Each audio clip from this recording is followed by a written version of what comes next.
नमः विष्णुपादाय कृष्णप्रश्नाय भूतले श्रीमते भक्तिवेदांत स्वामिनिति नामिने।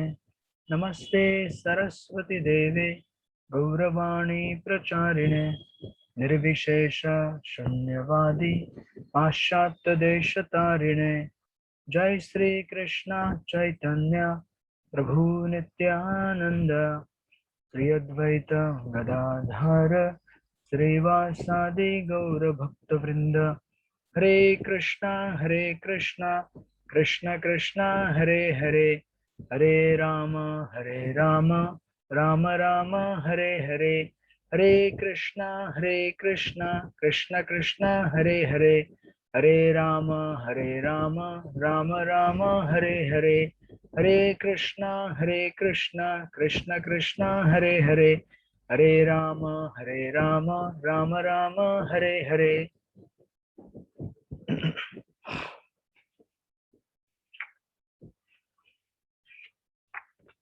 परम पूज्य राधानाथ स्वामी महाराज, ऐसी भक्ति वेदांत स्वामी प्रभुपाद, भक्ति सिद्धांत सरस्वती, गौर किशोर, भक्ति विनोद, बलदेव जगन्नाथ, विश्वनाथ, नरोत्तम, कृष्णदास, रघुनाथ जीव, रूप स्वरूप सनातन, श्री चैतन्य महाप्रभु, ईश्वरपुरी, नित्यानंद अद्वैत, माधवेंद्रपुरी, लक्ष्मीपति, व्यास तीर्थ, ब्रह्मण्य तीर्थ, पुरुषोत्तम, जय धर्म, राजेंद्र, विद्यानिधि, दयानिधि, ज्ञान सिंधु, जय तीर्थ, अक्षोभ्य, माधव, नृहरि, पद्मनाभ, मध्व, व्यास, नारद, ब्रह्मा, श्री कृष्ण।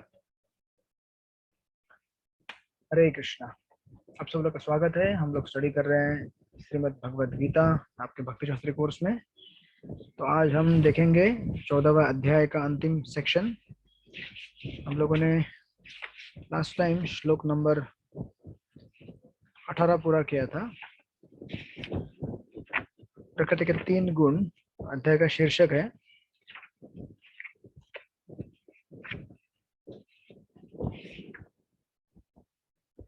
अंतिम श्लोक था, काफी फेमस श्लोक है। ऊर्ध्वं गच्छन्ति सत्त्वस्ता मध्ये तिष्ठन्ति राजसा जघन्य गुणवृत्तिस्ता अधो गच्छन्ति तामसा।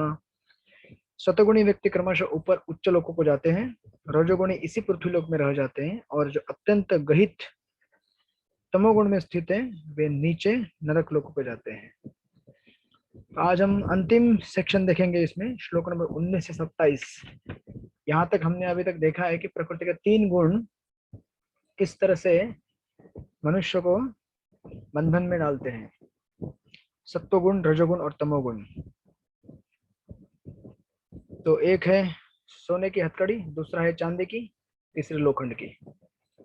सत्वगुण सोने की हथकड़ी है, रजोगुण चांदी की हथकड़ी है, तमोगुण लोखंड की। तो अपनी अपनी हथकड़ियां देख लीजिए कौन सी बंधी हुई है, और उसके हिसाब से आपका भावतोल हो जाएगा।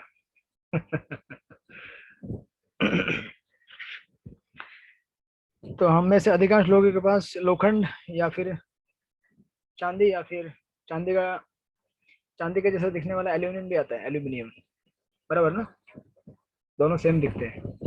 हो सकता है किसी किसी की चांदी और लोखंड के बीच का एल्यूमिनियम भी रहेगा। तो अब ये सब जानने के बाद श्लोक नंबर 1 से लेकर 18 तक हमने देखा है किस तरह से अलग अलग वर्णन हमको मिले हैं कि प्रकृति के 3 गुण में स्थित होने से हमारे जीवन की गति किस तरफ जा सकती है, हमें कौन से दुख मिलते हैं, कौन से सुख मिलते हैं, और इन 3 गुणों में से अच्छा गुण कौन सा वो भी हमने देखा। सत्व गुण भक्ति में तरक्की करने के लिए इम्पोर्टेंट है, क्योंकि वो आपको विशुद्ध सत्व के प्लेटफॉर्म में जाने के लिए हेल्प करता है। तो अब इसके बाद ये जो 19वां श्लोक चालू होगा से 27, इसमें बताएंगे आपको कि प्रकृति के इन 3 गुणों को किस तरह से हमें लांघना है, किस तरह से पार करके आगे जाना है। क्योंकि हमने ये तो जान लिया कि ये 3 गुणों में रहना अच्छी बात नहीं है, ये बहुत खतरनाक है, खास करके रजोगुण और तमोगुण। डेली बेसिस पे हम लोग एक्सपीरियंस करते हैं ना प्रकृति के 3 गुणों का आघात, हमारे शरीर के ऊपर, हमारे मन के ऊपर, हमारी बुद्धि के ऊपर अलग अलग प्रकार के इसके प्रभाव हमको दिखते हैं। तो अभी अगर इनसे बचना है तो उसका उपाय क्या है वो बताया जाएगा आज के इन आने वाले श्लोकों में। तो 19वां श्लोक मेरे पीछे रिपीट कीजिए। नान्यम गुणेभ्य कर्तारम नान्यं गुणेन कर्ता यदा दृष्टानुपश्यति यदा यदा दृष्टानुपश्यति गुणेभ्यश्च परं वेत्ति गुणेभ्यश्च परं विद्धि मद्भावं सोऽधिगच्छति। मद्भावसो अधिगच्छति। ओके, वंदना हो जा माता जी, पढ़िए इसका अनुवाद। हरे कृष्ण प्रभु जी, दंडवत प्रणाम। जब कोई यह अच्छी तरह जान लेता है कि समस्त कार्यों में प्रकृति के तीनों गुणों के अतिरिक्त अन्य कोई कर्ता नहीं है, और जब वह परमेश्वर को जान लेता है जो इन तीनों गुणों से परे है, तो वह मेरे दिव्य स्वभाव को प्राप्त होता है। हरे कृष्ण प्रभु जी, दंडवत प्रणाम। Okay, thank you so much. तो यहाँ पे दो चीजें दी गई हैं। एक तो यदि कोई अच्छी तरह जान लेता है कि समस्त कार्य प्रकृति के तीन गुणों द्वारा किए जाते हैं। पहली बात है जानना कि हम लोग फंसे हुए हैं। क्या जानना? हम लोग फंसे हुए हैं। कहाँ फंसे हुए हैं? बंबई शहर के तमोगुण रजोगुण के गलियों में घूम रहे हैं, राइट। तो वहां से निकल के हमको कहाँ जाना है? वृंदावन पहुंचना है। तो वृंदावन जाने के लिए आपको कोई गाड़ी करना पड़ता है, प्लेन से जाते हैं कभी कभी आप, या बस से जाते हैं, जैसे भी जाते हैं, कोई माध्यम लगता है, राइट। बिना माध्यम के आप नहीं पहुंच सकते। तो उसी प्रकार इस परपट में प्रभुपाद हमें एक फॉर्मूला देंगे, मुक्ति का मार्ग बताएंगे। मुक्ति कैसे मिलती है? आपने कई बार सुना होगा मुक्ति चाहिए, मुक्ति चाहिए, मुक्ति कैसे, मुक्ति मिलती है मुक्ति, लेकिन मुक्ति कैसे मिलती है उसका मार्ग यहाँ पे बताएंगे। उसके पहले इतना कठिन क्यों है प्रकृति के गुणों से बाहर निकलना? कौन बताएगा? प्रकृति के गुणों से बाहर निकलना इतना कठिन क्यों है? कौन बताएगा? प्रकृति के गुणों से बाहर निकलना इतना कठिन क्यों है? हाँ, यस माता जी बताइए। हरे कृष्णा प्रभु जी, हजारों वर्षों से जन्मों हम इस प्रकृति में जुड़ के आए हैं, तो इतना जल्दी बाहर आना बहुत असंभव है। ओके, क्योंकि हमारा जो इच्छा है, जो मन में सुप्त अवस्था में है, और वो बार बार हमें बाहर निकालती है, इसीलिए हम प्रकृति से बाहर निकालना बहुत कठिन है। ओके, प्रकृति से बाहर निकलना कठिन है क्योंकि हमारे ऊपर अनेक जन्मों के संस्कार बने हुए हैं। उन संस्कार को धोना कठिन है। वॉशिंग मशीन में तो अभी डाल दिया हम सब लोगों को इस्कॉन के लेकिन क्या करें, अभी वॉशिंग मशीन के अंदर जाके हम लोग गड़बड़ कर रहे हैं। साबुन लगाने का तो हम लोग क्या करते हैं, सिर्फ पानी से नहाते हैं, साबुन लगाते नहीं है, या साबुन लगाते हैं तो फिर वो डुप्लीकेट साबुन लगा रहे हैं, असर ठीक से नहीं हो रहा है, बराबर ना। वॉशिंग मशीन के अंदर तो आ गए हम लोग, तो संस्कार धोने में कठिनाई है। Thank you so much, very good answer. बहुत कठिन है हमारे लिए, राइट। ओके, और कोई आंसर देना चाहेगा? Any other answer apart from this? भगवान द्वारा संचालित होते तीनों गुण। ओके, उनका जो मेन कंट्रोलर, मेन कंट्रोल भगवान के पास है। इसके लिए, हाँ, इसके लिए पार करना बहुत कठिन होता है। ओके, दैवी एषु ही गुणमयी मम माया, ये मेरी माया है।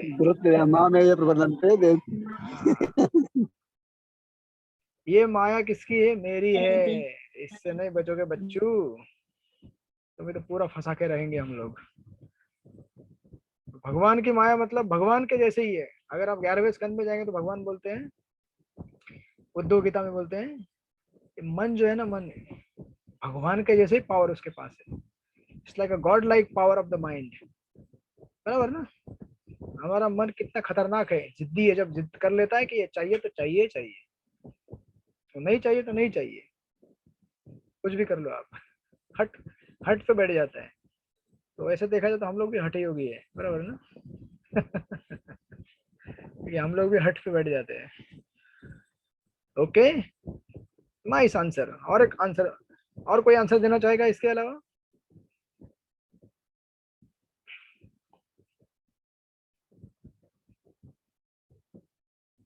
ओके, आपने ये, हाँ बोलिए मनोहर बलदेव प्रभु। जीव, हरे कृष्ण प्रभु जी। हाँ बोलिए बोलिए। भौतिक प्रकृति में कई मतलब जैसे माता जी ने बताया वो हिसाब से कई जन्मों से मतलब है, तो जीव में के अंदर भोग करने की प्रवृत्ति है। और जैसे जीव परा प्रकृति और ये जीव भौतिक प्रकृति में है, दोनों शक्ति भगवान की है। तो भगवान की होने के कारण भौतिक प्रकृति भी भगवान द्वारा संचालित है। तो भगवान द्वारा संचालित होने के कारण जीव को इस प्रकृति से छूटना मुश्किल है। हरे कृष्ण। Okay, yes. और जी मैं भगवान, बता और एक, हाँ बोलिए बोलिए माता जी। हाँ, जैसे मतलब तीनों गुण के बारे में कहते हैं कि एक भी कोई एक गुण से बच नहीं सकता है। यहाँ पे मतलब गुणों के हम लोग अधीन हो जाएंगे, तो भगवान ने हमको ये चांस दिया है कि ये मनुष्य जन्म से भक्ति करके बाहर कैसे निकल सकते हैं। इसके बराबर। कारण मतलब गुणों में फंसे हुए हैं, ये भी कह सकते हैं। हरे कृष्णा। यस, तो इतना जानने के बाद भी हम फंसे हुए हैं, क्यों? ना समझे वो अनाड़ी है। समझ के भी आप नहीं समझते हैं, ये तो प्रॉब्लम है ना। प्रॉब्लम में प्रॉब्लम नहीं है, प्रॉब्लम को प्रॉब्लम ना समझना प्रॉब्लम है। ऐसा ऐसा वो अपने विवेक बिंद्रा प्रभु कहते हैं, वेणु माधव प्रभु। प्रॉब्लम है, लेकिन प्रॉब्लम को हम प्रॉब्लम नहीं समझते, ये बड़ी प्रॉब्लम है। देखिए आपने ये दो एग्जांपल देखे होंगे। एक वो आते हैं ना, पपेटियर आता है ना, पपेट शो देखा आपने? पपेट शो, हाँ, उसको क्या बोलते हैं हिंदी में? हिंदी में क्या बोलते हैं? कठपुतली शो, कठपुतली शो। कठपुतली, यस यस, कठपुतली शो। शो तो इंग्लिश शब्द हो गया, उसका हिंदी शब्द क्या है? कठपुतली। कठपुतली डांस करती है। कठपुतली डांस, यस, सही सत्य कहा। भामा माता जी उनके जमाने की है वो। हाँ ठीक है ठीक है, हरे डांस में कृष्ण, इंग्लिश है हरे फिर भी चलेगा। कठपुतली का नृत्य, ओके थैंक यू। तो एक होता है कठपुतली का नृत्य। ये एग्जांपल से आपको क्या समझ में आता है कि कठपुतली चलाने वाला कोई तो ऊपर रहता है, कंट्रोल करता है। वो जैसे खींचेगा, समझो अगर उसने, समझो मेरे को अगर ऐसे बांध के रखा है, तो अगर ऐसे खींचा तो ऐसे जाऊंगा, वैसे खींचा तो ऐसे जाऊंगा, आगे तो आगे, पीछे तो पीछे। अगर वो हाथ मेरा कंप्यूटर पे गया और बोला बंद कर दो क्लास, तो क्लास बंद ही हो जाएगी। चालू करे बोलेंगे चालू हो जाएगी। तो आज चालू हो गई क्लास। ऊपर से कठपुतली जो है, मतलब आप सब लोग मेरे कंट्रोलर है। तो आपने मुझे रिमाइंड कराया क्लास है कि नहीं, तो बटन दबा दिया मैंने, क्लास चालू हो गई। तो देखिए ये एक एग्जांपल है। दूसरा एग्जांपल है कैदी का। जेल में जो कैदी रहता है, जेल में जो कैदी रहता है वो भी कंट्रोल में रहता है, बराबर ना? तो जेल में कैदी वो भी कंट्रोल में है, और कठपुतली वो भी कंट्रोल में है। दोनों में से कोई भी स्वतंत्र नहीं है, दोनों ही कंट्रोल में है। लेकिन प्रॉब्लम क्या होता है ना, जो कैदी है ना उसको थोड़ा मूवमेंट मिलता है। मतलब कैदी को अगर चाहे तो अपनी इच्छा से थोड़ा सा, मतलब जेल के अंदर ही, परिसर में, बाउंड्री के अंदर, थोड़ा जेल के अंदर अगर कोई गार्डन है, गार्डन में जाकर बैठ सकता है, या कहीं हॉल है, वहाँ हॉल में जाकर घूम सकता है, पानी पी सकता है, तो यहाँ वहाँ हिल डुल सकता है। लेकिन जो कठपुतली, उसके पास ये मौका नहीं होता है। अगर ऊपर वाले मालिक ने वहाँ गार्डन तक जाने का मौका दिया तो जाएगा, बराबर, नहीं दिया तो नहीं जा सकता हो। यानी कि दोनों एग्जाम्पल में हमें लगेगा, अगर समझो हम कैदी है और अगर दूसरा कोई कठपुतली है, तो हमें लगेगा कि अरे कठपुतली से ज्यादा तो कैदी फ्री है। तो एक्चुअली कैदी नहीं है, मैं तो कैदी नहीं हूँ, तो फ्री हूँ मैं अंदर। मैं तो यहाँ जा सकता हूँ, मैं वहां जा सकता हूँ, मैं घूम सकता हूँ, बराबर ना? उसी तरह से प्रकृति के गुण हमारे ऊपर कार्य करते हैं। हम सब बंधे हुए हैं, लेकिन समझ में नहीं आता, क्योंकि हमें थोड़ा मूवमेंट दिया गया है, समझ रहे हैं ना? और मतलब हमारी जो हलचल और थोड़ी यहाँ वहाँ मूवमेंट होती है, वो उतनी ही है जितना हमें हमारे गुण प्रकृति के अलाउ करते हैं। जो व्यक्ति तमोगुण में स्थित होता है वो कभी मंदिर नहीं आता, क्योंकि उसके गुण उसको मंदिर तक आने के लिए इंस्पायर नहीं करते। जो व्यक्ति सत्वगुण में होता है वो मंदिर तक आ सकता है, क्योंकि उसके गुण उसको उतना अलाउ करते हैं, क्योंकि उस गुण में थोड़ा ज्ञान आता है, अंडरस्टैंडिंग रहती है कि क्या अच्छा है क्या बुरा है। और जो व्यक्ति रजोगुण में है वो और थोड़ा लिमिटेड बंधा हुआ है, वो ज्यादा कहीं खेलने जाएगा, कूदने जाएगा, या कहीं घूमने जाएगा, बट मंदिर तक भी नहीं आ सकता हो। तो इस तरह से अगर आप ये एग्जाम्पल लेंगे तो आपको समझ में आएगा कि ये हमारे लिए समझना काफी कठिन होता है। कि अभी देखिए हम में से कितने जन हमारे ऊपर प्रकृति के 3 गुणों का फुल कंट्रोल है, लेकिन हमको लगता है मैं तो आजाद हूँ, मेरे ऊपर क्या कंट्रोल है, मैं जब चाहे उठ सकता हूँ, जब चाहे सो सकता, ऐसा लगता है ना, मतलब एटलीस्ट बाहर के लोगों को। अभी तो हमें इतना पता चल रहा है कि हम जब चाहते हैं कभी जब करना टाइम पे उठ नहीं पाते, या अगर हम कभी चाहते हैं कि कुछ चीज को एक पर्टिकुलर टाइम स्लॉट में पूरा करना है, नहीं हो पाता, तो हम समझ जाते हैं कि ओके आज रजोगुण ज्यादा है, तमोगुण ज्यादा है, सत्वगुण ज्यादा है। लेकिन बाहर के लोग ये बिल्कुल नहीं समझ पाते, राइट। वो सोचते हैं कि मैं तो फ्री हूँ। अब देखिए और एक उदाहरण, अगर समझो 2 व्यक्ति है, एक व्यक्ति को नशा है और दूसरा जेल का कैदी है, दोनों में से हमें ज्यादा कंपैशन किसके प्रति आएगा, किसके प्रति आएगा, कैदी के प्रति ना। बोलेंगे अरे जेल में कैदी है वो, उसको बचाओ बचाओ बचाओ। हम बोलेंगे एडिक्ट है, लेकिन एडिक्ट तो वो भी कैदी है ना। एडिक्ट जो है, जिसको नशा लग चुका है किसी चीज का, वो भी सबसे खतरनाक कैदी बन चुका है। वो अपनी ही हैबिट्स का, अपने ही गलत स्वभाव का, लेकिन वो समझ नहीं पाता।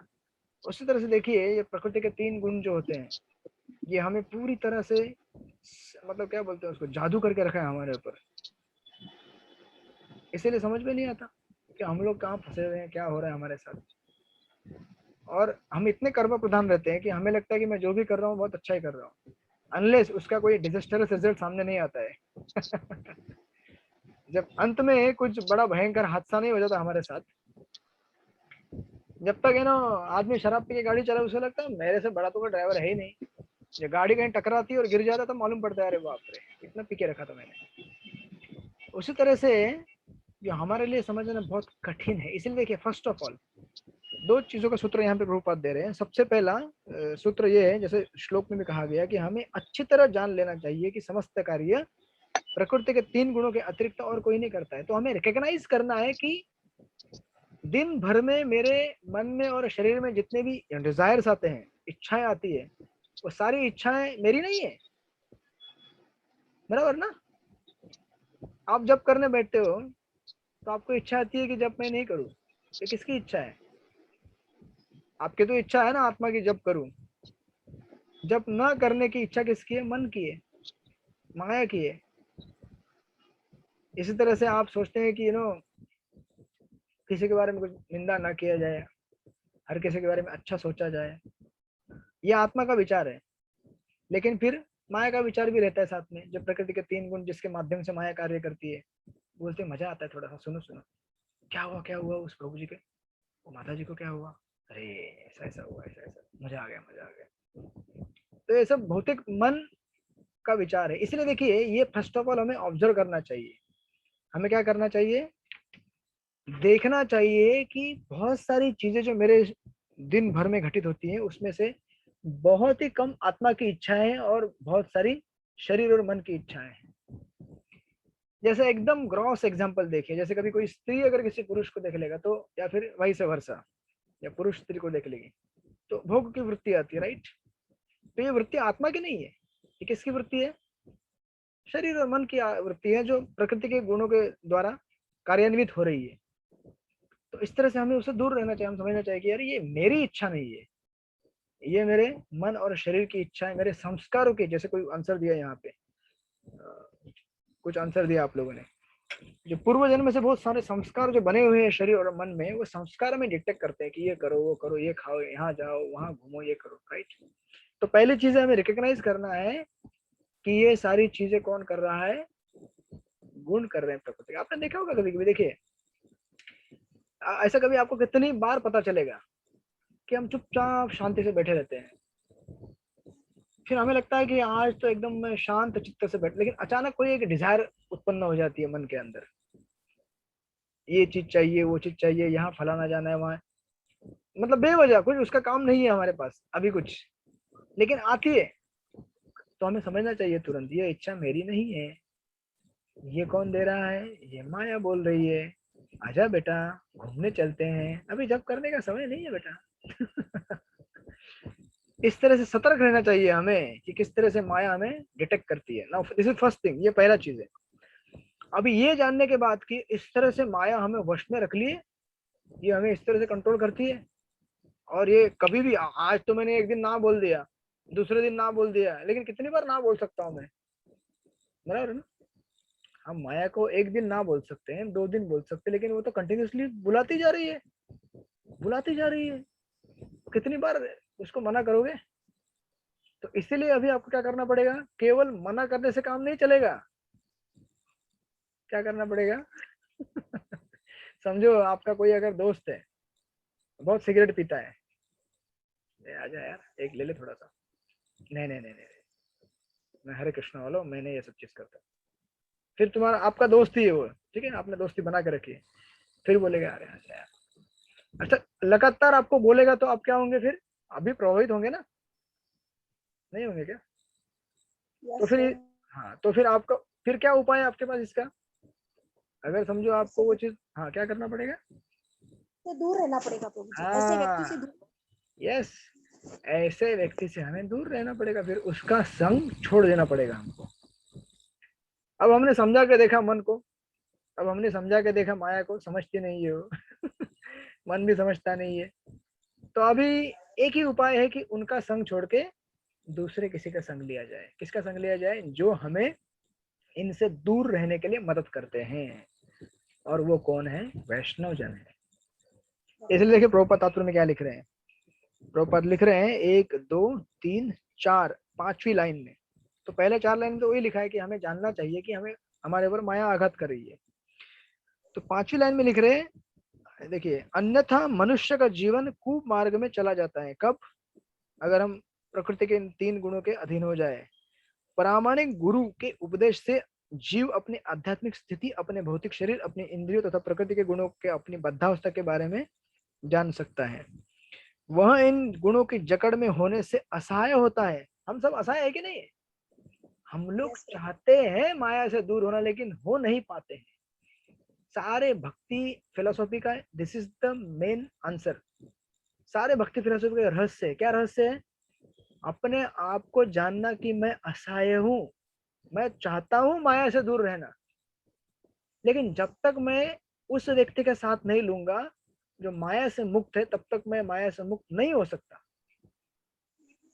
केवल आपके अपने बलबूते पर कुछ शास्त्र पढ़ने से, आपको प्रभुपाद की किताब पढ़ना मतलब प्रभुपाद का संग लेना, I am not talking about that, but ये समझना, प्रभुपाद कई बार कहते हैं कि ये समझना कि मैं अकेले में भक्ति कर सकता हूँ, ये सबसे बड़ा हमारे साथ क्या है? भ्रम है। आप कितने भी बड़े शास्त्री बन जाइए, भक्ति शास्त्री हो जाइए, सार्वभौम हो जाइए, भक्ति वेदांती हो जाइए, अकेले में भक्ति करने जाएंगे तो क्या होगा? बहुत बड़ा हादसा हो जाएगा आपके साथ, मेरे साथ। तो महाराज भरत जैसा हो जाएगा प्रभु जी। यस माता जी, महाराज भरत जैसा हो जाएगा। तो ऑफ कोर्स महाराज भरत इतने एग्जॉल्टेड थे कि उनका पतन होने के बाद भी उन्हें स्मरण रहा भगवान का, लेकिन ये बात मत सोचिए कि हमें स्मरण रहेगा भगवान का कि हमारा भी पतन हो जाएगा तो हमें भी स्मरण रहेगा, नहीं रहेगा, हमारे लिए बहुत कठिन जाएगा। यस अनीता माता जी। हमारा स्तर नहीं है प्रभु जी, वो स्तर नहीं है। तो इसीलिए हमें क्या करना चाहिए? सदा सर्वकाल वांछा कल्पतरुभ्यश्च कृपा सिंधुभ्येव च पतितानां पावनेभ्यो वैष्णवेभ्यो नमो नमः। वैष्णव को प्रणाम करना चाहिए, वैष्णव के संग में रहना चाहिए। अगर लॉकडाउन से हम एक दूसरे से नहीं मिल पा रहे तो कोई बात नहीं, फोन पे तो मिल सकते हैं, व्हाट्सएप पे मिल सकते हैं, जूम पे मिल सकते हैं, एक दूसरे का संग ले सकते हैं। ये सोचना बहुत बड़ी गलती है कि अभी तो मैं बहुत साल हो गए भक्ति में, 20-30 साल हो गया, 15 साल हो गया, 10 साल हो गया, अभी मैं अपने अकेले से कर सकता हूँ, मुझे किसी की जरूरत नहीं है। नहीं जी, ऐसा करेंगे तो हमारा पतन निश्चित है, गारंटीड 100%। इसलिए देखिए यहाँ पे प्रभु जी, हरे कृष्ण। ये यस अक्सर होता है प्रभु। हरे अक्सर कृष्ण होता प्रभु जी। है। Yes yes, thank you. मंगला आरती वगैरह सब में भक्त लोग सुबह निकलते थे ना, एक माइंड अलग रहता था। लेकिन जब से ये अलग हुए हैं ना, तो वो सोच अलग होता जा रहा, मतलब बिगड़ते जा रहे हैं हम लोग। कोई बात नहीं, इसलिए हमें क्या करना चाहिए? एक भक्तों का दूसरे संग। से, हाँ, एक दूसरे से बात करते रहनी चाहिए। व्हाट्सएप किस लिए बना हुआ है? खाली चिट चैट करने के लिए बना हुआ है? प्रजल्पा करने के लिए बना हुआ है क्या? नहीं ना, व्हाट्सएप पे पूछ सकते हैं, माता जी आज आपका जब पूरा हुआ क्या?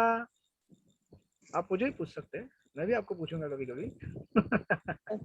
ठीक है, मैं कल से पूछूंगा सब लोगों को एक एक करके। ओके ओके, हरे कृष्ण। शाम को 7 बजे व्हाट्सएप आएगा, जब पूरा हुआ क्या माता जी, नहीं हुआ ओके। तो पूरा कीजिए, अभी 4-5 घंटे ही बचे हैं 12 बजने के लिए। प्रभु जी कितने बजे बैठते हैं आज जपा के लिए? कौन, मैं? हाँ, वैसे तो यहाँ पे सुबह करते हैं, लेकिन कभी कभार टाइम टेबल अगर आगे पीछे होता है 5 बजे। 5:30 बजे, 5:30 बजे। हमारे यहाँ मंगला आरती 5 बजे होती है, और शिष्टाष्टकम पूरा होते होते 5:45 बज जाते हैं, तो उस समय जपा चालू हो जाता है। अरे तो आप लोग एक दूसरे के संग में, मैं तो कहता हूँ आप लोग जपा सर्कल भी बना सकते हैं, जूम खोल दीजिए और अपना जपा करते रहिए, जूम खोल के सब लोग एक साथ। नहीं आएंगे जिम में?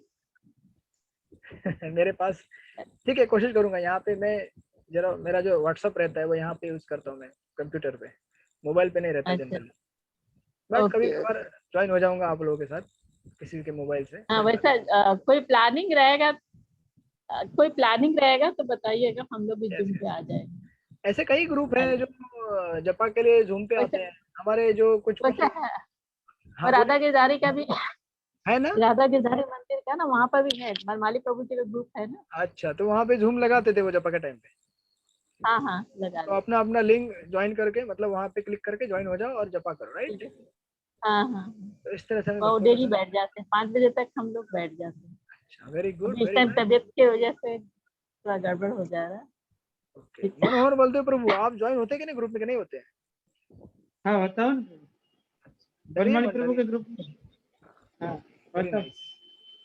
तो इस तरह से अगर हम ग्रुप में बने रहेंगे तो किसी दिन अगर नहीं रहे तो पूछेंगे, अरे ये भक्त कहाँ चला गया, आज दिखता नहीं 2-3 दिन से। लगता है प्रकृति के गुण हावी हो रहे हैं उसके ऊपर, फोन किया जाए उसको, खींच लिया जाए वापस उसको भक्त के संग में। तो इस तरह से भगवान हमें खींच लेंगे, राइट। तो ये 2 चीजें यहाँ पे देखिए इस परपुट में। सबसे पहले ये जानना कि हमारे ऊपर माया का बहुत बड़ा खतरनाक जाल बिछा हुआ है, फर्स्ट थिंग। सेकेंड थिंग, हमें ऐसे भक्तों का संग करना चाहिए जो हमें माया से मुक्त कर सकते हैं। तो प्रभुपाद उसको बारे में प्रपुट में लिख रहे हैं। प्रभुपाद लिखते हैं कि वह इन गुणों की जकड़ में होने से असहाय होता है, लेकिन अपनी वास्तविक स्थिति देख लेने पर वह दिव्य स्तर को प्राप्त कर सकता है, जिससे आध्यात्मिक जीवन के लिए अवकाश होता है, राइट। तो प्रामाणिक गुरु की संगति से वह अपनी वास्तविक स्थिति समझ सकता है, और इसे समझ लेने पर वह पूर्ण कृष्ण भावना भावित में स्थिर हो सकता है। देन इस तरह से गुणे भेष्य परम व्यक्ति मदभावम सो अधिगच्छति, मेरे भाव को प्राप्त कर लेता है वो। So these are the 2 important things. तो मुक्ति के लिए ये 2 चीजें जरूरी है, मुक्ति के लिए इन 2 चीजों की जरूरत है। मुक्ति बस ये 2 व्याख्याओं में आ जाती है, इससे ज्यादा कुछ व्याख्या नहीं है मुक्ति की। ये जानना कि मैं माया में फंसा हूं, नंबर 1। दूसरा, अब मुझे माया से कौन मुक्त कर सकता है, वही कर सकता है जो माया से मुक्त है, और वो है वैष्णव जन। 2 थिंग्स। और ऑफ कोर्स मदभावम, यानी कि यहाँ पे कभी कभी कुछ मायावादी लोग इंटरप्रेट करते हैं, मदभाव मतलब बोलते हैं कि हम भगवान में जाके लीन हो जाते हैं, लेकिन चक्रवर्ती बात कहते हैं कि ऐसा नहीं है। अगर कोई ज्ञानी या ज्ञान योगी ये सब प्रक्रिया का फॉलो करता है जो 13वें अध्याय में दिया गया है, 8 से 12 प्रोसेस ऑफ नॉलेज, और 14वें अध्याय में यहाँ पे दिया जाएगा आगे। तो अगर ज्ञानी है तो ब्रह्म स्तर को प्राप्त करेगा, और भक्त है तो भगवान को प्राप्त करेगा। ये उसका अंडरस्टैंडिंग है। इट्स नॉट दैट कि वो मायावादी बन जाएगा। मद भाव मतलब मेरे भाव को, यानी कि मेरे समान स्तर को, वो आगे आएगा उसका आंसर, मेरे समान स्तर को, यानी कि मेरे जैसा ही क्वालिटेटिव बन जाएगा वो, राइट। नाउ इसके बाद अभी बताएंगे ये कैसे होता है, ये मद भाव कैसे बनता है, मेरे जैसा स्तर कैसे प्राप्त करता है। 20 नंबर का श्लोक। गुणानेतान अतिथ्य गुणानेतानतीत्य वृंदे हिंदेह समुद्भवान देहि समुद्भवान् जन्म मृत्युंजरा दुःखे जन्म मृत्यु जरा दुःखे विमुक्त अमृतम अश्नुते। मुक्तमृतम् अश्नुते। पढ़िए अनिता माता जी, पढ़िए अनुवाद। जिस प्रभु जी, हरे कृष्ण, धन्यवाद, प्रणाम। या जब देहधारी जीव भौतिक शरीर से संबंध इन तीनों गुणों को लांघने में समर्थ होता है, तो वह जन्म मृत्यु बुढ़ापा तथा उनके कष्टों से मुक्त हो सकता है और इस जीवन में अमृत का भोग कर सकता है। हरि बोल, हरे कृष्ण। ओके, तो इस जीवन में अमृत का मतलब ऐसा नहीं कि ये शरीर छोड़ने के बाद उसे मुक्ति मिलेगी, नहीं भैया, इस शरीर में ही मुक्त हो सकता है, राइट। प्रभुपाद लिख रहे परपट में, यद्यपि मनुष्य थर्ड लाइन में, यद्यपि मनुष्य इस भौतिक शरीर के भीतर रहता है, लेकिन अपने आध्यात्मिक ज्ञान की उन्नति के द्वारा वह प्रकृति के गुणों के प्रभाव से मुक्त हो सकता है, राइट।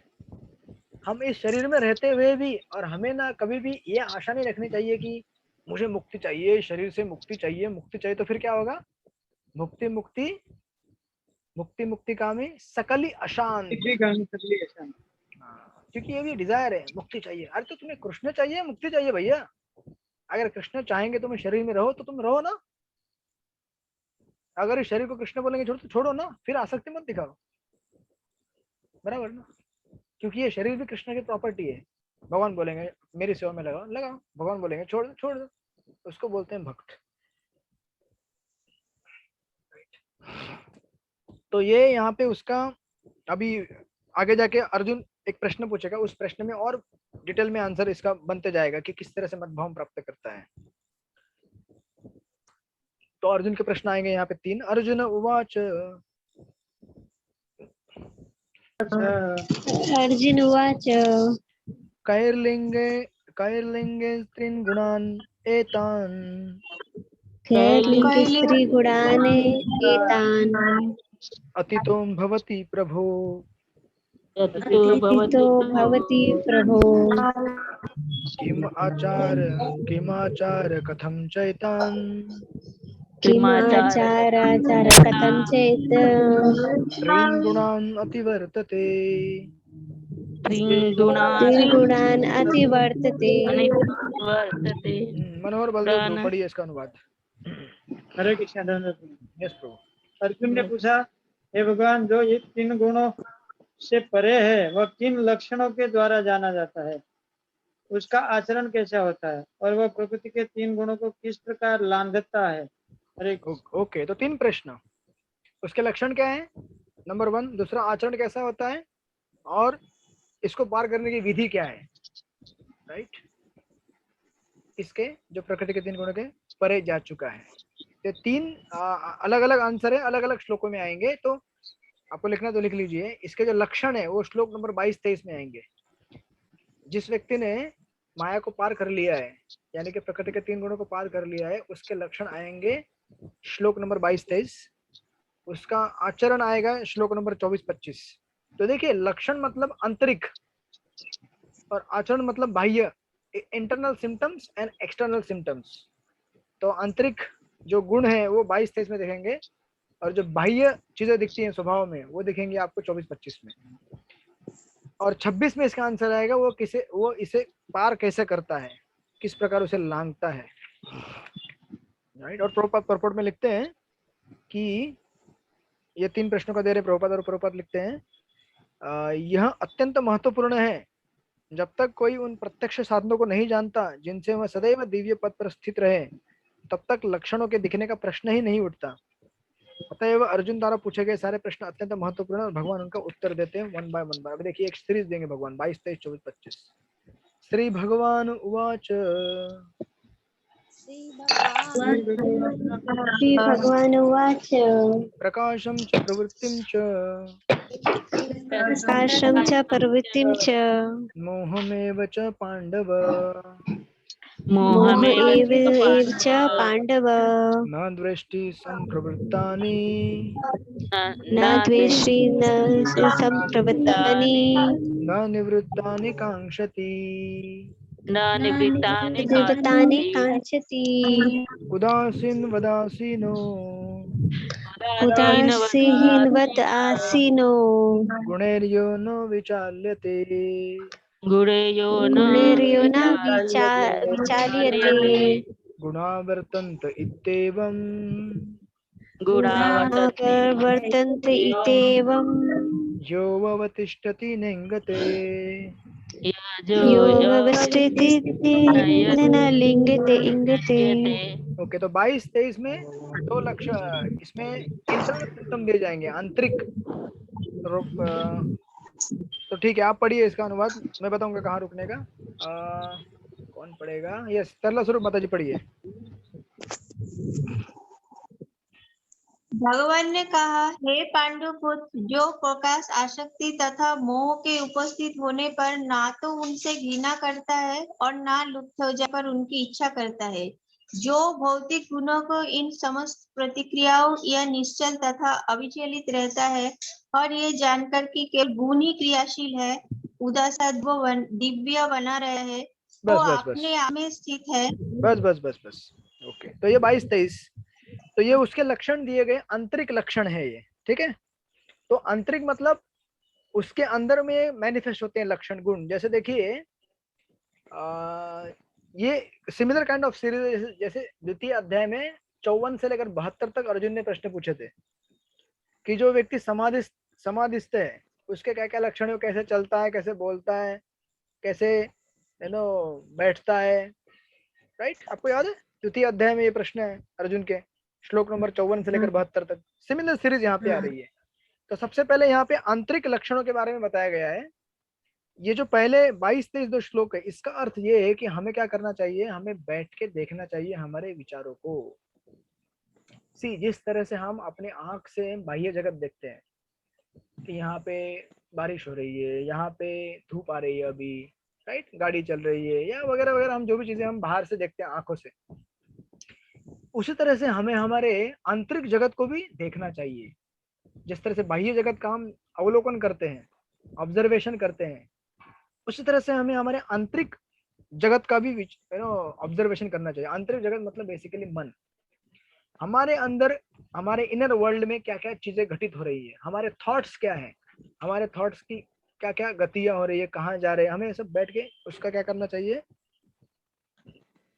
ऑब्जर्वेशन करना चाहिए। ये करने पे क्या होता है, हमारे अंदर के हम फर्स्ट ऑफ ऑल ये हम कब कर सकते हैं, जब हम मोड ऑफ गुडनेस में जाएंगे तभी कर सकते हैं। फर्स्ट ऑफ ऑल जब तक हम सत्वगुण में स्थित नहीं होंगे तब तक हम अपने इनर वर्ल्ड को ऑब्जर्व नहीं कर सकते। अभी तो हम में से बहुत सारे लोग खाली आउटर वर्ल्ड को ऑब्जर्व कर रहे हैं, सारी दुनिया तो पूरे बाह्य जगत को ही देख रहे हैं, राइट। अपने आंतरिक जगत को तो देख ही नहीं रही, मेरे मन में क्या विचार है। क्योंकि देखिए आंतरिक मन में जो घटनाएं घटती हैं वही बाह्य जगत में आके कार्यान्वित होती है।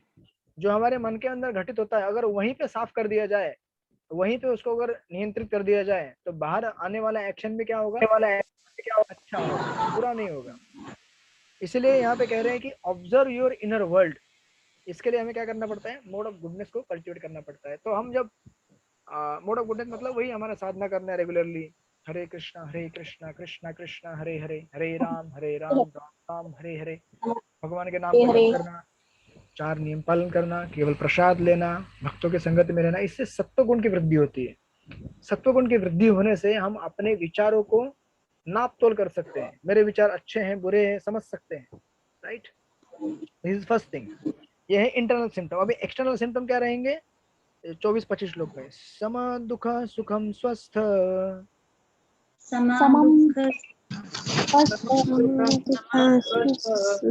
समलोष्ट अश्मकांचन, समलोष्ट अस्मकांचन, तुल्य प्रिया प्रियो धीरस, प्रिय अप्रिय धीर, निंदात्म संस्तुति, निंदात्मस्तुति, मान अपनायोस्तुल्य, मान अपनायो तुल्य, तुल्यो मित्रारिपक्षयो, तुल्यो मित्रारिपक्षयो, सर्वारंभ परित्यागी, आरंभ परित्यागी, गुणातीत स उच्यते। अतीत स उच्यते। आगे का, यस थैंक यू। आगे का अनुवाद पढ़िए रामभद्र हरि, आगे का अनुवाद पढ़िए। रामभद्र हरि प्रभु प्रसाद लेने चले गए लगता है। सरस्वती अर्चना माता जी आप पढ़िए। और जो अपने आप में स्थित है और सुख तथा दुख को एक समान मानता है, जो मिट्टी के ढेले, पत्थर एवं स्वर्ण के टुकड़े को समान दृष्टि से देखता है, जो अनुकूल तथा प्रतिकूल के प्रति समान बना रहता है, जो धीर है और जो प्रशंसा तथा बुराई, मान तथा अपमान में समान भाव से रहता है, जो शत्रु तथा मित्र के साथ समान व्यवहार करता है और जिसने और भौतिक कार्यों का परित्याग कर दिया है, ऐसे व्यक्ति को प्रकृति के गुणों से अतीत रहते कहते हैं। Thank you so much. तो इससे हमें समझ में आता है कि हमें से कोई भी प्रकृति के गुणों के अतीत नहीं है। बराबर ना? इन लक्षणों से हमें समझना चाहिए कि हम में से कोई भी प्रकृति के गुणों के अतीत नहीं है। अगर आप में से किसी के पास इनमें से कुछ गुण या सारे गुण अगर मौजूद हैं या प्रकट हो रहे हैं तो आप समझ जाइए कि आप मुक्ति के मार्ग पर अग्रसर हो रहे हैं धीरे धीरे।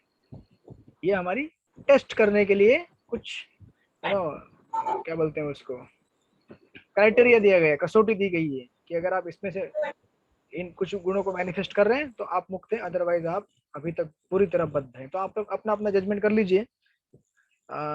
कोई व्यक्ति देखिए, जैसे यहाँ पे कहा गया है, तो हम में से बहुत सारे लोग अगर गोल्ड देखेंगे तो क्या हो जाते हैं, आकर्षित हो जाते हैं। पत्थर देखेंगे तो बहुत निरुत्साही हो जाते हैं। पत्थर रोज देखता हूँ, क्या करना है, फेंक दो इसको। सोना बहुत दिनों के बाद देखने को मिला, उठाओ उठाओ। लॉकडाउन में तो सोना देखने को नहीं मिल रहा है, बराबर। और उसके बाद जो धीर है और प्रशंसा तथा बुराई, किसी ने गाली दिया, किसी ने हार पहनाया, वाह वाह वाह, हार पहनाने वाला व्यक्ति बहुत अच्छा है, और जो व्यक्ति गाली देता है वो बहुत बेकार आदमी है, राइट। और शत्रु तथा मित्र तो हम भूल ही जाइए। शत्रु है आपका कोई? कौन है आपका शत्रु? बताइए, वंदना हो जा माता जी। कौन है आपका शत्रु? बोलेंगे आध्यात्मिक युग में मन बोलेंगे, नहीं तो बाहर भी शत्रु बहुत रहते हैं ऐसा। तो आपको उन शत्रुओं को क्या देखना है? मित्र के समान देखना है। तो अभी आप बोलेंगे कि अर्जुन कुरुक्षेत्र के युद्ध भूमि में क्या कर रहा था फिर? शत्रु को, अभी ये सब अर्जुन को बताया जा रहा है ना। शत्रु तथा मित्र दोनों को समान देखना अर्जुन को बताया जा रहा है। और वही अर्जुन बाद में क्या करेगा? गीता सुनने के बाद बाण उठा के मारेगा, कुछ लोगों को मारेगा, कुछ लोगों को बचाएगा। मतलब शत्रु मित्र का डिफरेंस तो उसे देखना पड़ेगा, राइट। तो शत्रु तथा मित्र देखना किस हिसाब से है? कृष्ण भावना के लिए कौन सा व्यक्ति मुझे हेल्प कर रहा है वो मेरा मित्र है, वो जो नहीं कर रहा है वो मेरा शत्रु। हम बोल के उसे जाके मारना नहीं है, लेकिन वो हमारे लिए डेंजरस है, उससे हमें दूर रहना है। उसी तरह से सोना और मिट्टी, कृष्ण भक्त, प्रभुपाद यहाँ पे लिख ही रहे हैं बीच में। यहाँ पे देखिए, प्रभुपाद जब देते हैं इसको तो पैराग्राफ नंबर 1 में प्रभुपाद ने लक्षणों के बारे में बताया, पहला क्वेश्चन, और पैराग्राफ 2 में व्यवहार के बारे में बताया, दूसरा क्वेश्चन का आंसर दिया है। मतलब प्रभुपाद उसको लिख रहे हैं। देखिए प्रभुपाद यहाँ पे लिखते हैं दूसरे पैराग्राफ में, आप देखेंगे,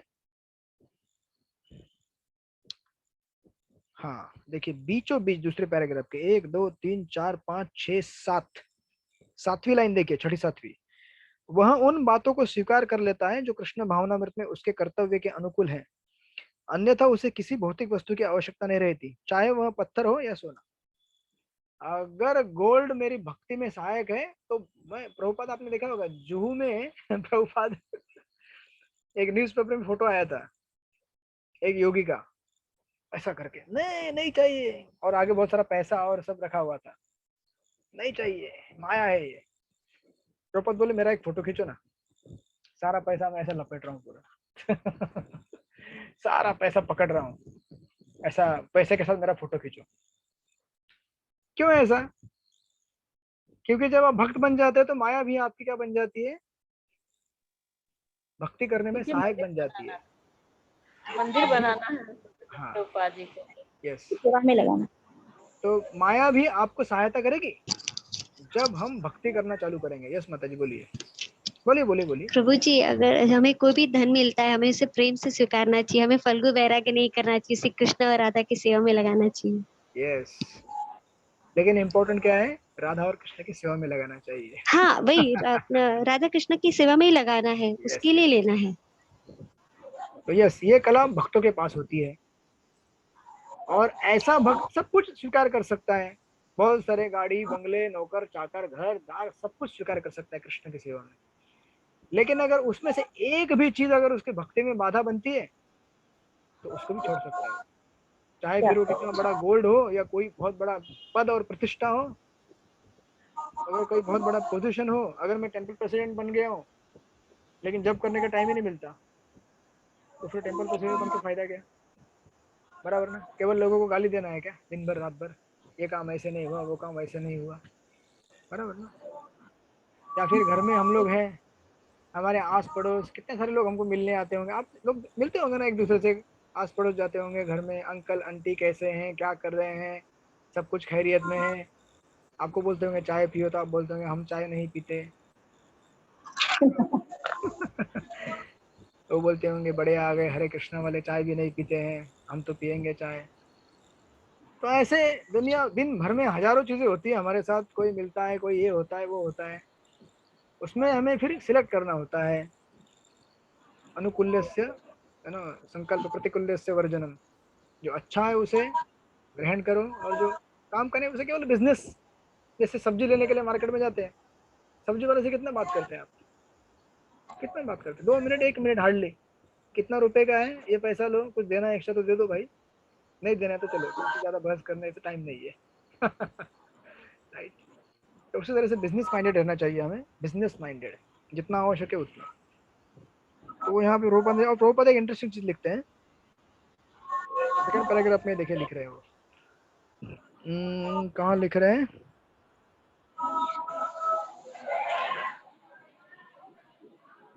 पहले आपको स्थिर कर दूं मैं, हाँ सब स्थिर हो गए। प्रॉपर लिख रहे हैं, लास्ट से तीसरी चौथी लाइन देखिए, उसे सामाजिक तथा राजनीतिक विषय तनिक भी प्रभावित नहीं कर पाते। अरे पता है वहां पे बहुत बड़ा ब्लास्ट हो गया, 25 लोग मर गए, आज मेरा जब ही नहीं हो सकता। आप, हमारा जब क्यों नहीं हो सकता, डर लग रहा है हमारे भी फट जाएगा बम। तो ये नहीं है कि अरे जीव था इंसान, उसका शरीर छूट गया, मौका था भक्ति करने का, बिना भक्ति करे चला गया, ये विचार से नहीं, हमें डर लगता है। राइट। तो यहाँ पे बता रहे हैं कि हमें सामाजिक तथा राजनीतिक विषय, ये पार्टी में जीत गया, वो हार गया, आज इंडिया टेस्ट में जीता, परसों हारा, ये वो कुछ लेना, मतलब उनसे किसी से प्रभावित नहीं होगा वो, क्योंकि वह क्षणिक उथल पुथल तथा उत्पातों की स्थिति से अवगत रहता है, क्योंकि जानता है भैया ये भौतिक जगत है, यहाँ पे सब होने वाला है। आज कोरोना आया है, कल कोरोना का चौथा वर्जन आएगा, पांचवा आएगा, 10वां आएगा, 1000 वर्जन आएंगे, फिर दूसरा कोई वायरस आएगा, ये चलते ही रहने वाला है भौतिक जगत में। अशांति के जगत में शांति की अपेक्षा करना सबसे बड़ा भ्रम है हमारा ये, बराबर ना। पूरी गीता तो हमें यही बतलाती जा रही है शुरुआत से। इतना भी पढ़ने के बाद अगर हम ये समझे कि मैं यहाँ चैन से रहूंगा, सब कुछ मेरा अच्छा चलेगा जीवन में, ये बहुत बड़ा भ्रम है। यहाँ कुछ अच्छा चलने वाला नहीं है भैया, जो हमने सोचा है उसका उल्टा होने वाला है। इसलिए पहले से तैयार रहिए कि मेरे साथ उल्टा होने वाला है।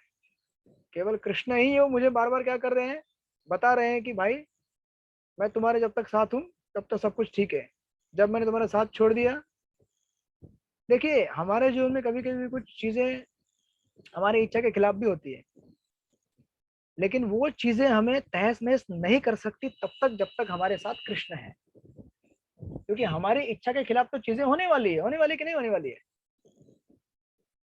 हाँ, तो जब कृष्ण हमारे साथ में है तब तक वो चीजें हमें डिस्टर्ब नहीं करेंगी। ये मान के चलना है कि मेरे साथ, किसी के साथ भी हमारी इच्छा के अनुरूप हमेशा चीजें नहीं होने वाली।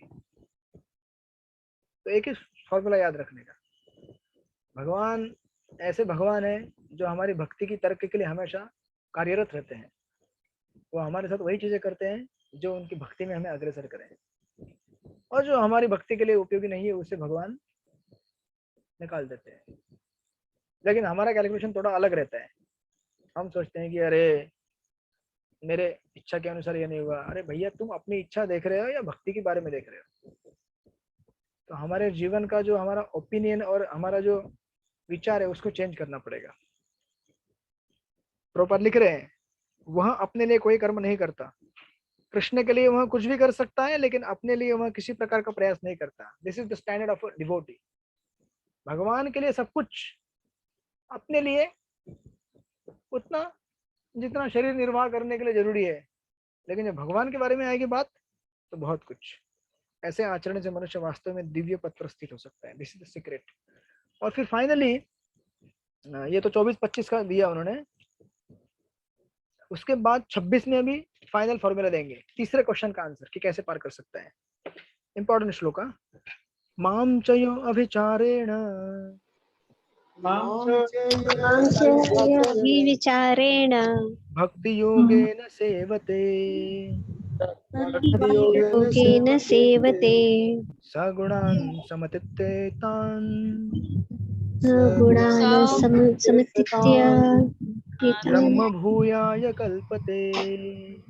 ब्रह्म भूयाय न कल्पते। अनुवाद पढ़िए, हीरालाल प्रभु पढ़िए अनुवाद। हरे कृष्ण दंड।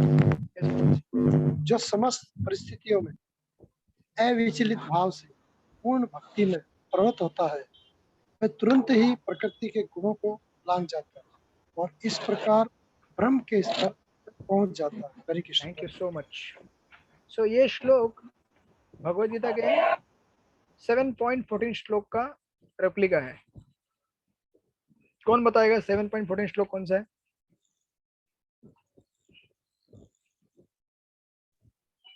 मया तद्विदं 7.14।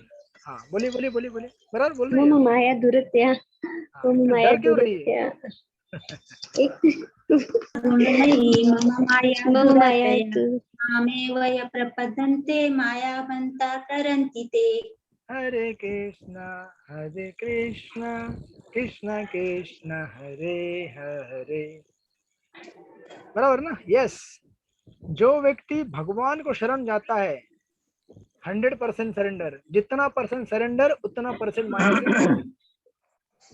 आप लोग बोलते होंगे अरे हम लोग इस्कॉन में आए हैं, भक्ति कर रहे हैं, माला कर रहे हैं, तो फिर भी हमको माया छोड़ती नहीं है। तो भैया जितना परसेंट सरेंडर उतना परसेंट मुक्ति। 10% सरेंडर 10% मुक्ति, 20% सरेंडर 20% मुक्ति, 100% सरेंडर 100% मुक्ति। इसलिए देखिए श्लोक में क्या गया है, जो समस्त परिस्थितियों में किसी भी परिस्थिति अविचल भाव से, ऐसा नहीं कि I am surrender to Krishna, मैं भगवान को तब शरण जाता हूँ जब मेरा जॉब अच्छा चल रहा है, सब घर में अच्छा है, मेरे पोते नाती हो गए, बच्चों की शादी हो गई, स्कूल चल रहा है, ये चल रहा है, बड़ा मजा आ रहा है, वाह मेरे सब कुछ जीवन में बड़ा बड़ा मजा आ रहा है। सब कुछ मजा आ रहा है तो फिर शरण करना आसान है ना?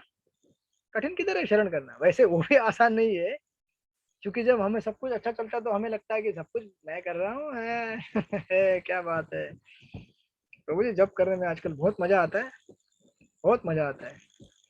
लेकिन जब हमारी इच्छा के खिलाफ कुछ चीजें होती है तब आपके शरण की परीक्षा होती है। उस समय आप शरण करके दिखाइए, तब का शरण आपका माना जाएगा असली शरण 100%।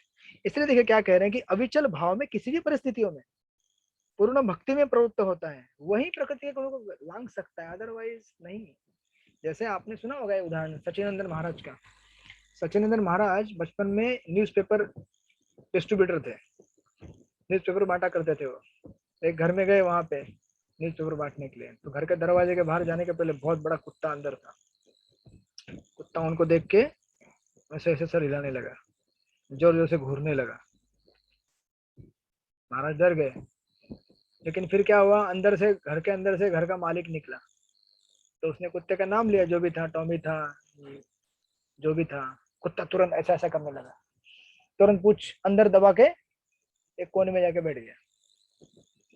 तो ऐसा क्यों हुआ? क्योंकि मालिक ने ऑर्डर दिया ना कि भैया ये अपना आदमी है, छोड़ दो इसको, अपने काम के लिए आया है। उसी तरह से माया भी भगवान के अधीन है। जब वो बोलेंगे भगवान छोड़ दो यार, ये डिवोटी को छोड़ दो, छोड़ दे आज, छोड़ दे। तो हम लोग लेकिन इतने बदमाश है एक दिन इतना डेस्परेटली प्रेयर करते हैं, छोड़ दे आज के दिन, छोड़ दे, ठीक है, कल देखते हैं क्या होता है। तो दोनों का पार्टनरशिप है ना, माया और कृष्ण का, दोनों मिलके बिजनेस करते हैं तो कृष्ण बोलते हैं माया को, आज देख जरा क्या करता है, ट्राई कर, आज देखते हैं सरेंडर हो रहा है कि नहीं हो रहा है उसका। तो हम बहुत दुखी हो जाते हैं, बहुत कुछ भयंकर समस्या आती है, तो भगवान को इतना पुकारते हैं, भगवान आपके सिवा कोई नहीं है मेरा, ये सब रिश्ते नाते झूठे हैं। सुना है ना आपने, माना कस्में वादे प्यार वफाए सब बातें हैं, बातों का क्या, फेंक दो सबको यहाँ से। दूसरे दिन जब सब कुछ ठीक हो जाता है, हाँ, आजा मेरे चुन्नू, बैठ इधर, मेरे मुन्नू, मेरी पत्नी, मेरे बच्चे, मेरे दोस्त, तुम ही मेरे सब कुछ हो। भगवान हाँ ठीक है, जाओ भोग लगाओ, भोग लगाओ, जल्दी जल्दी भोग लगाओ, प्रसाद खाना है फिर अपना रूटीन चालू हो जाता है। फिर भगवान बोलते हैं पकड़ो उसको, पकड़ो वापस। तो मेरे कहने का अर्थ ये नहीं कि हमें अपने परिवार घर वालों से प्रेम नहीं करना चाहिए, लेकिन हमें ये समझना चाहिए कि जब तक हम भगवान को पूर्णतः शरण नहीं जाएंगे तब तक मुक्ति मिलना बहुत कठिन है हमारे लिए, राइट। तो इसीलिए देखिए यहाँ पे ये श्लोक, और देखिए ये ज्ञानी का सेक्शन है, लेकिन इस ज्ञान के सेक्शन में भी भक्ति इतना इंडिस्पेंसिबल है, इतना महत्वपूर्ण है, बिना भक्ति के कोई ज्ञानी भी मुक्त नहीं हो सकता। इतना बहुत बड़ा ज्ञान, वैराग्य, तपस्या, लेकिन बिना भक्ति के इन लोगों को भी मुक्ति नहीं मिल सकती। तो भक्ति की क्या बात है, ये लोग तो केवल मुक्ति पाने के लिए बैठे हुए हैं, ब्रह्म के स्तर तक जाना चाहते हैं। इसलिए देखिए क्या कहा है, ब्रह्म भूयाय कल्पते, ब्रह्म का स्तर प्राप्त करते हैं लोग। केवल ब्रह्म के स्तर तक जाने के लिए भगवान की भक्ति इंडिस्पेंसिबल है, अनिवार्य है। चाहे कितना भी तप करो, वैराग्य करो, फिर भी बिना भक्ति के नहीं मिल सकता है। तो भक्ति पाने के लिए कितना करना पड़ेगा सोचिए आप। अब देखिए इसके अलावा भी, अभी अगर आप इस श्लोक में देखेंगे इसका ठीक ठीक अनुवाद, तो कुछ कुछ लोग कभी कभी ऐसा अर्थ निकालते हैं कि अरे भगवान की भक्ति करने से ब्रह्म का स्तर प्राप्त होता है, ब्रह्मवादी बन जाएंगे हम। तो इसका यह अर्थ नहीं है। मैंने पहले ही क्लियर किया आपको, और विश्वनाथ चक्रवर्ती ठाकुर और हमारे पूर्ववर्ती आचार्य ये इसको ठीक ठीक से कहते हैं कि अगर भक्त, अगर ज्ञानी भगवान की भक्ति करेगा तपस्या और बाकी चीजों के साथ, तो उसको ब्रह्म का स्तर मिलेगा। लेकिन अगर भगवान का भक्त अगर भक्ति करेगा तो उसे ब्रह्म स्तर नहीं मिलेगा। ब्रह्म यानी कि उसका यहाँ पे शब्द हो जाएगा भक्ति। इसलिए देखिए प्रभुपाद यहाँ पे लिख रहे हैं परपोर्ट में, एकदम एंड में, इस परपोर्ट में अगर आप इसी पेज नंबर 506 परपोर्ट के, एक ही पूरा परपोर्ट है इसके, 1 2 3 4 5 6 7 8 9 10 11, लास्ट से अगर आप 11वीं लाइन पे आएंगे तो यहाँ पे लिखा हुआ है किंतु व्यष्टित्व का अंतर बना रहता है। हाँ, उसके ऊपर लिखा है भगवान कहते हैं कि उनकी प्रकृति सच्चिदानंद स्वरूप है और सारे जीव परम के अंश है। जिस प्रकार सोने के कण सोने के खान के अंश है, इसी प्रकार जीव अपनी आध्यात्मिक स्थिति में सोने के समान या कृष्ण के समान ही गुण वाला होता है। यानी कि गोल्ड और गोल्ड माइन भगवान, देखिए अब प्रभुपाद एक क्लासिक उदाहरण देते हैं। देखिए उसमें लिखा हुआ है, उसमें 2-3 लाइन आगे बढ़ेंगे आप तो लिखा हुआ है कि यदि कोई भगवान जैसे दिव्य स्तर पर स्थित नहीं है तो वो भगवान की सेवा नहीं कर सकता। तो हमको भगवान की सेवा करने के लिए ब्रह्म के स्तर पर जाना ही पड़ेगा, यानी कि हमें शुद्ध होना पड़ेगा, सिंपल। अगर देखिए उदाहरण प्रभुपाद लिख रहे हैं यहाँ पे, उदाहरण अर्थ राजा का निजी सहायक बनने के लिए कुछ योग्यताएं आवश्यकता होती है। राजा का कोई भी सर्वेंट नहीं बन सकता ना। राजा का सेवक बनने के लिए फिर राजा का खान पान थाट पाट उसके समान होना चाहिए, थोड़ा सा कपड़े साफ सफाई, बराबर। इसी तरह भगवत सेवा के लिए योग्यता है कि ब्रह्म बना जाए, यानी कि भौतिक कलमश से मुक्त हुआ जाए, तब तक आप भगवान की सेवा नहीं कर सकते। Anybody has any doubt? किसी का कोई प्रश्न क्वेश्चन अब तक? ओके, नो क्वेश्चन, मतलब आपको समझ में आया है। तो प्रभुपाद आगे लिख रहे हैं, एक कोटेशन दे रहे हैं वैदिक साहित्य का, ब्रह्मैव सन ब्रह्माप्यति। इसका अर्थ यह है कि गुणात्मक रूप से मनुष्य को ब्रह्म से एकाकार हो जाना चाहिए। किससे? गुणात्मक दृष्टि से, परिणाम की दृष्टि से नहीं, राइट। लेकिन ब्रह्म तो प्राप्त करने पर मनुष्य वैष्टि आत्मा के रूप में अपने शाश्वत स्वरूप को नहीं खोता है, बना रहता है। नाउ अभी देखिए, अब प्रभुपाद ने तो परपोर्ट में हमें क्लियर कर दिया कि ब्रह्म स्तर यानी कि क्या है, भक्तों के लिए भक्ति का स्तर है, और जो ज्ञानी है उनके लिए ब्रह्म का स्तर है। लेकिन हमारे लिए भगवान अभी आगे लास्ट के श्लोक में क्लियर करेंगे। अभी किसी किसी को लगे अरे ब्रह्म का स्तर प्राप्त करता है भक्ति करने के बाद, यानी कि भक्ति के ऊपर ब्रह्म का स्तर है, भगवान से ऊपर ब्रह्म है। नहीं नहीं नहीं नहीं नहीं, ऐसा नहीं। उसको क्लेरिफाई करने के लिए भगवान कहते हैं लास्ट का 27, ब्रह्मणो हि प्रतिष्ठाहम् ब्रह्मणो हि प्रतिष्ठाहम् अमृतस्य अव्ययस्य च अमृतस्य अव्ययस्य शाश्वतस्य च धर्मस्य शाश्वतस्य च धर्मस्य सुखस्य एकांतिकस्य च। सुखस्य एकांतिकस्य च। ओके, यहाँ पे विभीषण शर्मा प्रभु है क्या? ओके है, लेकिन नहीं भी है क्या जैसे हैं, तो ठीक कोई बात नहीं, लेकिन है। पूनम माता जी है यहाँ पे, पूनम माता जी, हरि गीता माता जी, करुण प्रिया प्रभु, भौतिक गौरी प्रभु, नीलवर्ण प्रभु, दिशानाथ प्रभु। हाँ ठीक है, भौतिक गौरी प्रभु पढ़िए। Yes yes. हाँ, और मैं ही उस निराकार ब्रह्म का आश्रय हूँ, जो अमृतत्व, अविनाशी तथा शाश्वत है और चरम सुख का स्वाभाविक पद है। Thank you. Okay, Vibhishan Sharma Prabhu office में है, कोई बात नहीं। Thank you so much office से जुड़ने के लिए, फ्रॉम द ऑफिस एंड। हाँ यस, तो निराकार देखिए इसमें क्लियर कर रहे हैं प्रभुपाद की वो ब्रह्म मतलब मेरे ऊपर नहीं है, उस ब्रह्म का आश्रय मैं हूं। I am the foundation. ब्रह्मणो ही प्रतिष्ठा, प्रतिष्ठा मतलब आश्रय। ये देखिए ये सबसे बहुत बड़ा पंच है। किसको? मायावादी लोगों को। अगर कोई मायावादी बोलेगा ब्रह्म और भगवान और जीव सब तीनों एक ही है, तो उसको अगर पंच देना होगा तो ये पंच है। भगवान बोल रहे हैं मैं उसी निराकार ब्रह्म का आश्रय हूँ। मैं मतलब कौन बोल रहा है यहाँ पे? श्री कृष्ण, एक व्यक्ति भगवान बोल रहे हैं यहाँ पे साक्षात। और फिर वो ब्रह्म क्या होता है उसका बता रहे हैं डेफिनेशन, जो अमर्त है, अविनाशी तथा शाश्वत है, सच्चिद आनंद है, क्योंकि वो ब्रह्म स्पिरिचुअल वर्ल्ड है वो, राइट, स्पिरिचुअल अवस्था है वो। तो इस प्रकार प्रभुपाद यहाँ पे और देखिए ये हमारे लिए मतलब सिद्धांतिक पॉइंट से तो इम्पोर्टेंट है ही है। मतलब जब हम किसी को रेफ्यूट करना चाहते हैं मायावाद कमेंट्रीज को, लेकिन एक चीज भी यहाँ पे इम्पोर्टेंट है कि ब्रह्म स्तर के पीछे, सॉरी, ब्रह्म स्तर के आगे भी एक स्तर होता है, हमें उसको अटेंड करना होता है। केवल ब्रह्म स्तर प्राप्त करने से पूर्ण प्राप्तता नहीं होती है।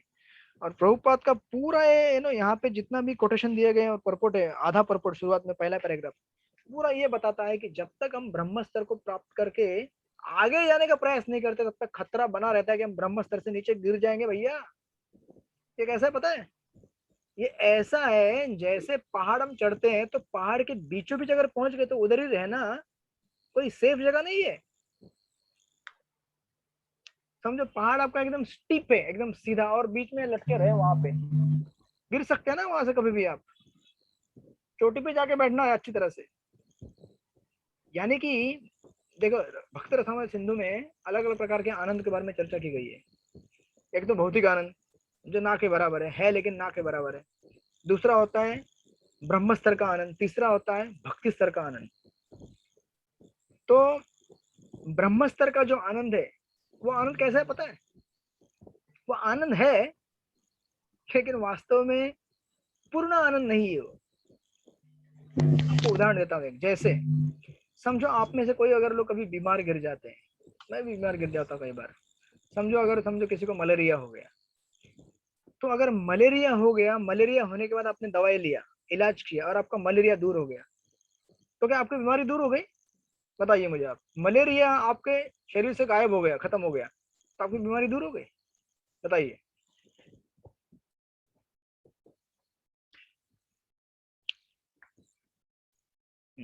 मलेरिया दूर हुआ तो मलेरिया खत्म हो गया।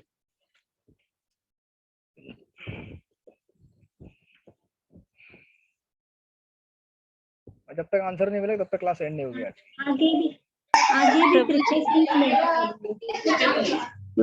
आगे भी प्रकाशन लेने पड़ेंगे कि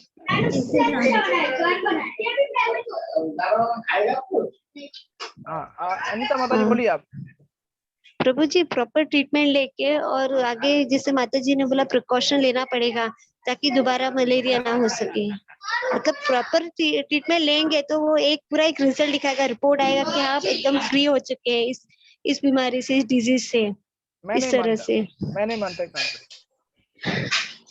तो क्या पूरी जिंदगी मलेरिया का दवा लेते रहेंगे क्या?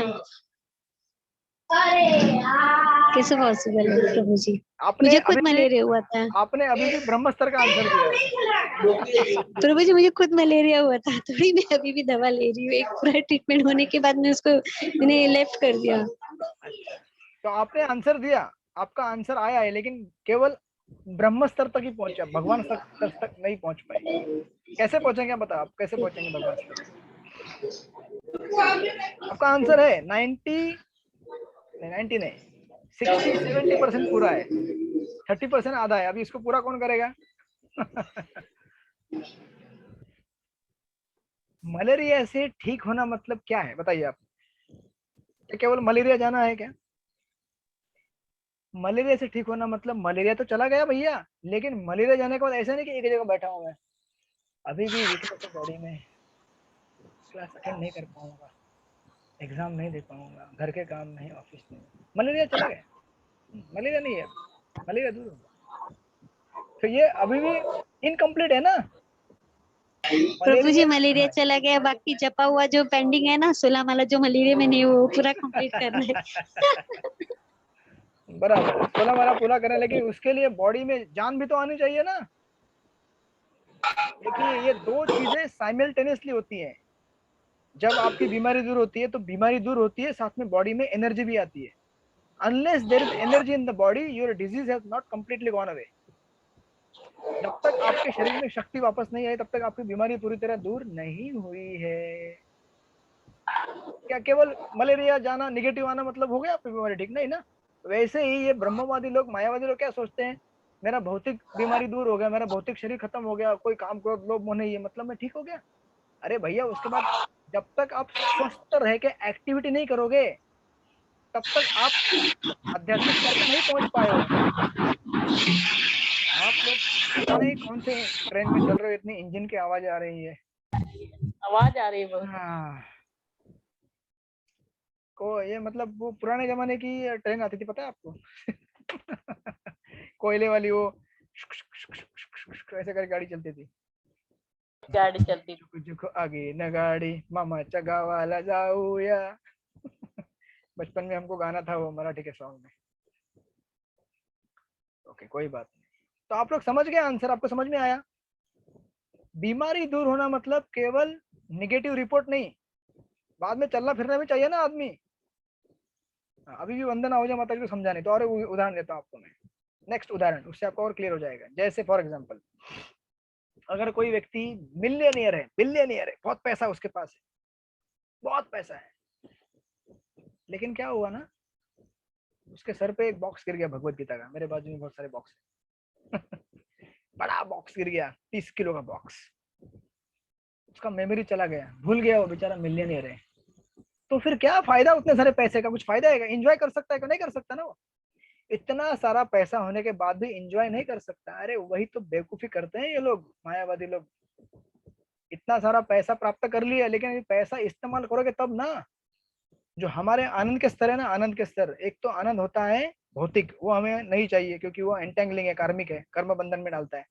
आध्यात्मिक आनंद में पहले होता है ब्रह्म स्तर का आनंद, कि मैं बीमारी से दूर हो गया। मेरा रिपोर्ट नेगेटिव आ गया प्रभु जी, thank you so much. Corona का नेगेटिव रिपोर्ट आ गया, सॉरी मलेरिया का नेगेटिव रिपोर्ट आया, कितना अच्छा लगता है ना। लेकिन तब तक आपका बीमारी पूरा दूर नहीं हुआ है, जब तक आप कुछ हिलोगे डुलोगे घूमोगे फिरोगे तब तो मजा करोगे ना।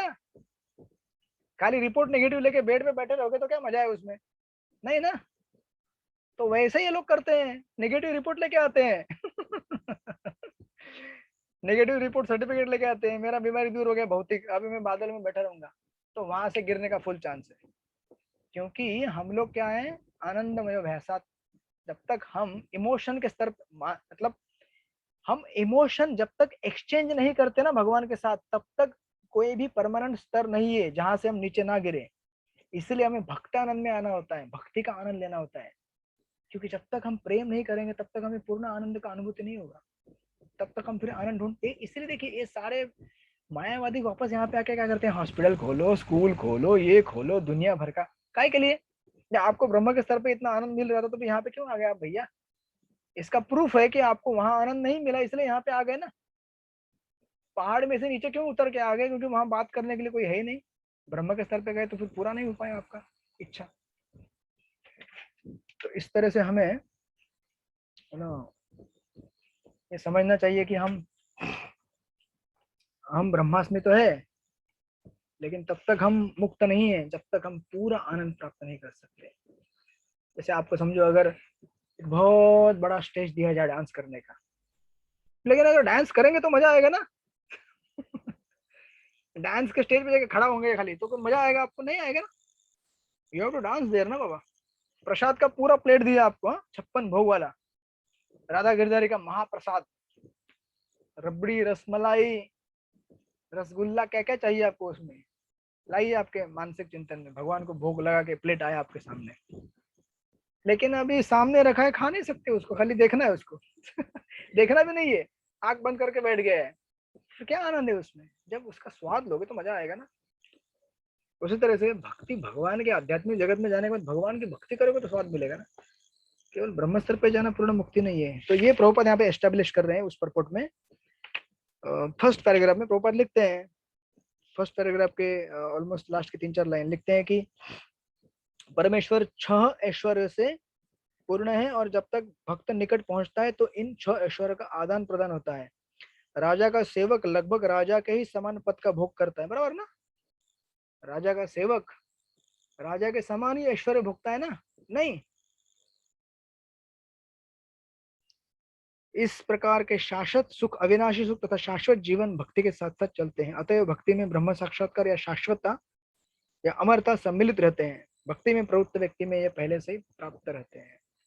और फिर प्रभुपाद का परपोर्ट इतने सुंदर तरीके से एंड हो रहा है। अभी देखिए लास्ट का पैराग्राफ इतना प्रभुपाद सुंदर लिख रहे हैं कि ये स्तर हम भक्त योगी के लिए प्राप्त कैसे करेंगे, कैसे करेंगे। प्रभुपाद लिख रहे हैं, देखिए आप शुरुआत में पढ़ देंगे तो आपको दिखेगा, यहाँ पर प्रभुपाद लिख रहे हैं कि भौतिक जगत पर प्रभुत्व जताने की इच्छा रहती है जीव को, इसलिए वो नीचे गिरता है। फिर प्रकृति के गुणों में संसर्ग हो जाता है, उसको बाध्य हो जाता है।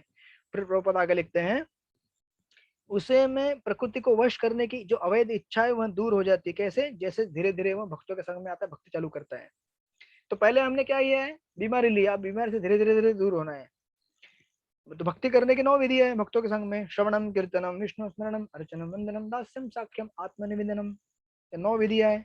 उसका अभ्यास करना चाहिए। प्रभुपाद लिख रहे हैं, देखिए बहुत सुंदर लिखते हैं प्रभुपाद, उसका अभ्यास करना चाहिए। धीरे धीरे ऐसी संगति से तथा गुरु के प्रभाव से मनुष्य की प्रभुता जताने वाली इच्छा समाप्त हो जाएगी और वह भगवान की दिव्य प्रेम भक्ति में दृढ़ता पूर्वक स्थित हो सकेगा। इस विधि की संस्तुति इस अध्याय के 22वें श्लोक से लेकर इस अंतिम श्लोक तक की गई है। भगवान की भक्ति अतीव सरल है। मनुष्य को चाहिए कि भगवान की सेवा में लगे। कैसे लगे? नंबर 1, श्री विग्रह को अर्पित भोजन का उच्चिष्ट खाए। जो भी खाएंगे भगवान को भोग लगा के खाइए। महाप्रसादे गोविंदे, नमो ब्राह्मणी वैष्णवे। अब ये मेरे क्लास के बाद चालू हो जाएगा ना आपको प्रेयर घर पे, बराबर ना। उसके बाद भगवान के चरण कमलों पर चढ़ाए गए पुष्पों की सुगंध लेनी चाहिए। राधा गिरधारी के चरणों में, प्रभुपाद के चरणों में जो पुष्प चढ़ाए जाते हैं उनका सुगंध लीजिए। भगवान के लीला स्थलों का दर्शन करें। भगवान के विभिन्न कार्यकलापों और उनके भक्तों के साथ प्रेम विनिमय के बारे में पढ़े, यानी कि भागवत कथा पढ़े, भक्तमाल पढ़े। सदा हरे कृष्ण कृष्ण कृष्ण हरे हरे, हरे राम राम राम हरे हरे, इस महामंत्र का जप करें। इस महामंत्र के दिव्य ध्वनि का कीर्तन करें और भगवान तथा उनके भक्तों के आविर्भाव तथा तिरोधानों को मानने वाले दिनों में उपवास करें। ऐसा करने से मनुष्य समस्त भौतिक गतिविधियों से विरक्त हो जाएगा। कितना सुंदर परपोर्ट है प्रभुपाद का। हमारे लिए प्रैक्टिकल टिप्स दे रहे हैं अंत में कि ब्रह्म स्तर पे आना है, माया से दूर होना है भैया, तो ये सब करना पड़ेगा। श्रवणम, कीर्तनम, विष्णु स्मरणम, अर्च विग्रह को घर में लेके आइए, अर्च विग्रह को भोग लगाइए, अर्च विग्रह का उच्चिष्ट लीजिए, उनको चढ़ाए हुए पुष्प का सुगंध लीजिए। इस तरह से, इसलिए देखिए मैं हमेशा कहता हूँ भक्ति शास्त्री कोर्स जब आपका पूरा हो जाएगा ना, आपके हर किसी के घर में डीटी आना चाहिए, चाहे वो बलदेव जगन्नाथ सुभद्रा का हो, गौर निताय का हो, किसका भी हो, हर घर में होना चाहिए डीटी कंपल्सरीली। तभी आपका भक्ति। यस माता जी बोलिए। हरे कृष्ण प्रभु जी, भक्ति शास्त्री कोर्स खत्म हो जाएगा, सबको वृंदावन लेके चलिए। हाँ, और एक प्लान बनाए। यस, हाँ डीटी दिलाएंगे। और अगर लॉकडाउन लगे तो मैं खुद जाके लेके आऊंगा। गौर निताय चाहिए मुझे। गौर निताय।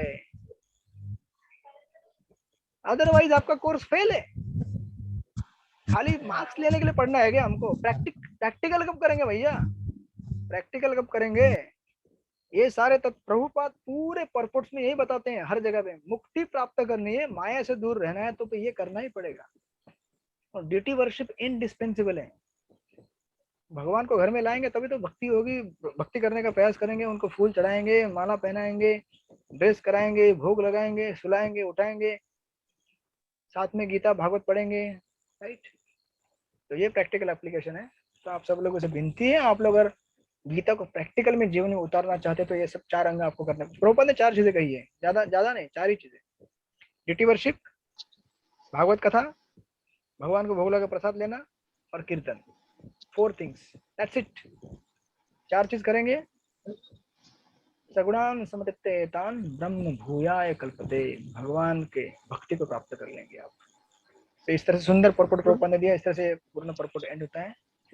हरे कृष्ण प्रभु जी। यस प्रभु जी बोलिए। प्रभु जी, लड्डू गोपाल जी की सेवा, और हमारे इस्कॉन में मैं देखता हूँ कि लड्डू गोपाल जी की सेवा मंदिर में कहीं नहीं होती है, तो उसमें मतलब भक्त कर सकते हैं? कर सकते हैं ना, उसमें क्या हुआ। तो हमारे मंदिरों में तो लड्डू गोपाल जी की सेवा नहीं होती। नहीं होती, कोई बात नहीं। लड्डू गोपाल और राधा गोपीनाथ, राधा गिरधारी एक ही है, लेकिन हम लोग ज्यादा गौड़ी है, तो हमारे पास पहले गौर निताय होने चाहिए। देखिए, गौर निताय की कृपा के बिना हम राधा कृष्ण की पूजा नहीं कर सकते, उनकी कृपा बहुत जरूरी है, समझे ना आप। इसीलिए हम लोग गौर निताय के ऊपर ज्यादा स्ट्रेस देते हैं। व्हाई? बिकॉज राधा कृष्ण की सेवा में अपराध होते हैं, और हमसे अपराध तो होते ही हैं रोज, लेकिन गौर निताय की पूजा में अपराध नहीं होते हैं। और गौर निताय की पूजा करने से सारे अवतार, सारे जितने भी भगवान के अंश है, विभिन्न पूर्णांश जितने भी विष्णु विस्तार हैं, सबकी पूजा होती है, क्योंकि संपूर्ण अवतार है ना वो, राइट। और सबसे कारुणिक अवतार है वो, कंपैशनेट। इसलिए पहले, और युगा अवतार है। अरे भैया, इस युग का जो अवतार है उसकी पूजा करोगे ना पहले, तब वो आपको प्रसन्न करेगा ना। अभी करंट प्राइम मिनिस्टर कौन है? करंट प्राइम मिनिस्टर कौन है अभी? मोदी जी। हाँ, तो अभी आप बोलेंगे आज से 20 साल पहले कोई इंदिरा गांधी थी, या 50 साल पहले उनकी, अभी तो कोई आपको पूछेगा भी नहीं। अभी कौन है करंट? हाँ, तो करंट की पूजा करना पड़ेगा आपको। जो अभी सरकार है जिसकी, अभी सरकार कृष्ण की नहीं है, बलराम की नहीं है, अभी सरकार गौर निताय की है। तो गोपाल जी की भी पूजा में, छोटे लड्डू गोपाल की पूजा में भी अपराध होते हैं? देखिए, मैंने क्या कहा, मैंने ये नहीं बोला कि पूजा नहीं कर सकते, कर सकते हैं आप, लेकिन मैं कह रहा हूँ कि अभी सरकार किसकी है? लड्डू गोपाल की सरकार तो 5000 साल पहले थी, अभी नहीं है उनकी सरकार। अभी सरकार निमाय की है, निमाय, छोटे से निमाय, जो संदेश मांग रहे हैं, मुझे संदेश दो ना थोड़ा सा। मतलब ये अपने गौड़ी वैष्णव परंपरा में लड्डू गोपाल जी नहीं है, वल्लभाचार्य की परंपरा में है ना भैया, हमारे संप्रदाय में है, क्यों नहीं है ना। लेकिन मैंने क्या कहा, अभी सरकार किसकी है उसको सलाम करना पड़ेगा। जिसकी सरकार, उसकी सत्ता, उसकी कृपा जल्दी मिलेगी। जिसकी सरकार ही नहीं है, अभी क्या करेगा बेचारा वो। तो एनीवे, ऐसा कुछ नहीं है, आप लड्डू गोपाल कीजिए, गौर निताय गोपाल सब कीजिए, लेकिन मेरे कहने का अर्थ है कि युगावतार जो है अभी महाप्रभु है। महाप्रभु की पूजा करेंगे तो आपको शीघ्र भक्ति में तरक्की होगी, क्योंकि वो स्पेशली देने के लिए आए हैं, देना चाहते हैं वो कृष्ण प्रेम। भगवान श्री कृष्ण बोले कि शरण करो पहले, तभी तुमको दूंगा। महाप्रभु बोले कोई बात नहीं, जैसे भी हो तुम अपनी जगह बैठ के महामंत्र बोलो, हरे कृष्ण कृष्ण कृष्ण हरे हरे, हरे राम राम राम हरे हरे, मैं तुमको भक्ति प्रदान कर दूंगा। लेकिन भगवान श्री कृष्ण वो शरण करना पड़ेगा। एताम तो अंतगत एशाम तो अंतगतम पापम जनानाम पुण्य कर्मणाम ते द्वंद्व निर्मुक्ता भजन्ते माम दृढ़व्रता, आपको पापों से मुक्त होना पड़ेगा। महाप्रभु ये सब नहीं बोलते, महाप्रभु बोलते जैसे हो वैसे आ जाओ, बस भक्तों का अपराध मत करो, महामंत्र का जप करो, बस तुमको मैं गोलोक लेके जाऊंगा। इसीलिए गौर निताय स्पेशल है, राइट। एक बार करके तो देखिए उनकी पूजा, आपको उसका फ्लेवर अलग है, समझ में आएगा। ऐसा फ्लेवर कहीं मिलेगा नहीं आपको। ओके, श्रील प्रभुपाद की जय। ओके, तरला स्वरूप माता जी, आपको कोई प्रश्न है, बोलिए। प्रभु जी, जो तमो तीन तो ये तो हम लोग सतोगुण में आहिस्ता आहिस्ता जाने का प्रयास कर रहे हैं, लेकिन हम लोग देखते हैं कि हमारे अंदर रजो और तमोगुण ही बहुत ज्यादा है। जैसे कोई भक्त ने कुछ कह दिया, क्या किसी की वजह से अपमान हुआ है, तो भूला नहीं जा सकते। तो प्रभु जी, हम लोग किस तरह के आगे सतोगुण में जा सकते हैं? जैसे हम लोग भगवान की अष्टविग्रह को पूजा भी करते हैं, माला भी करते हैं, लेकिन सेटिस्फाइड नहीं हूँ, संतुष्ट नहीं हूँ। तो आगे और किस तरह से सेटिस्फाइड, मतलब आगे जो स्तर में जाऊंगी ना, कि क्या आना चाहिए कि हम लोग और सतगुरु में जा सके। हरे कृष्ण। हरे कृष्ण। देखिए एक चीज इसमें सीक्रेट है, हमें कभी भी ऐसे एक भक्त का संग हमेशा करना पड़ेगा जो भक्त मध्यम अधिकारी है।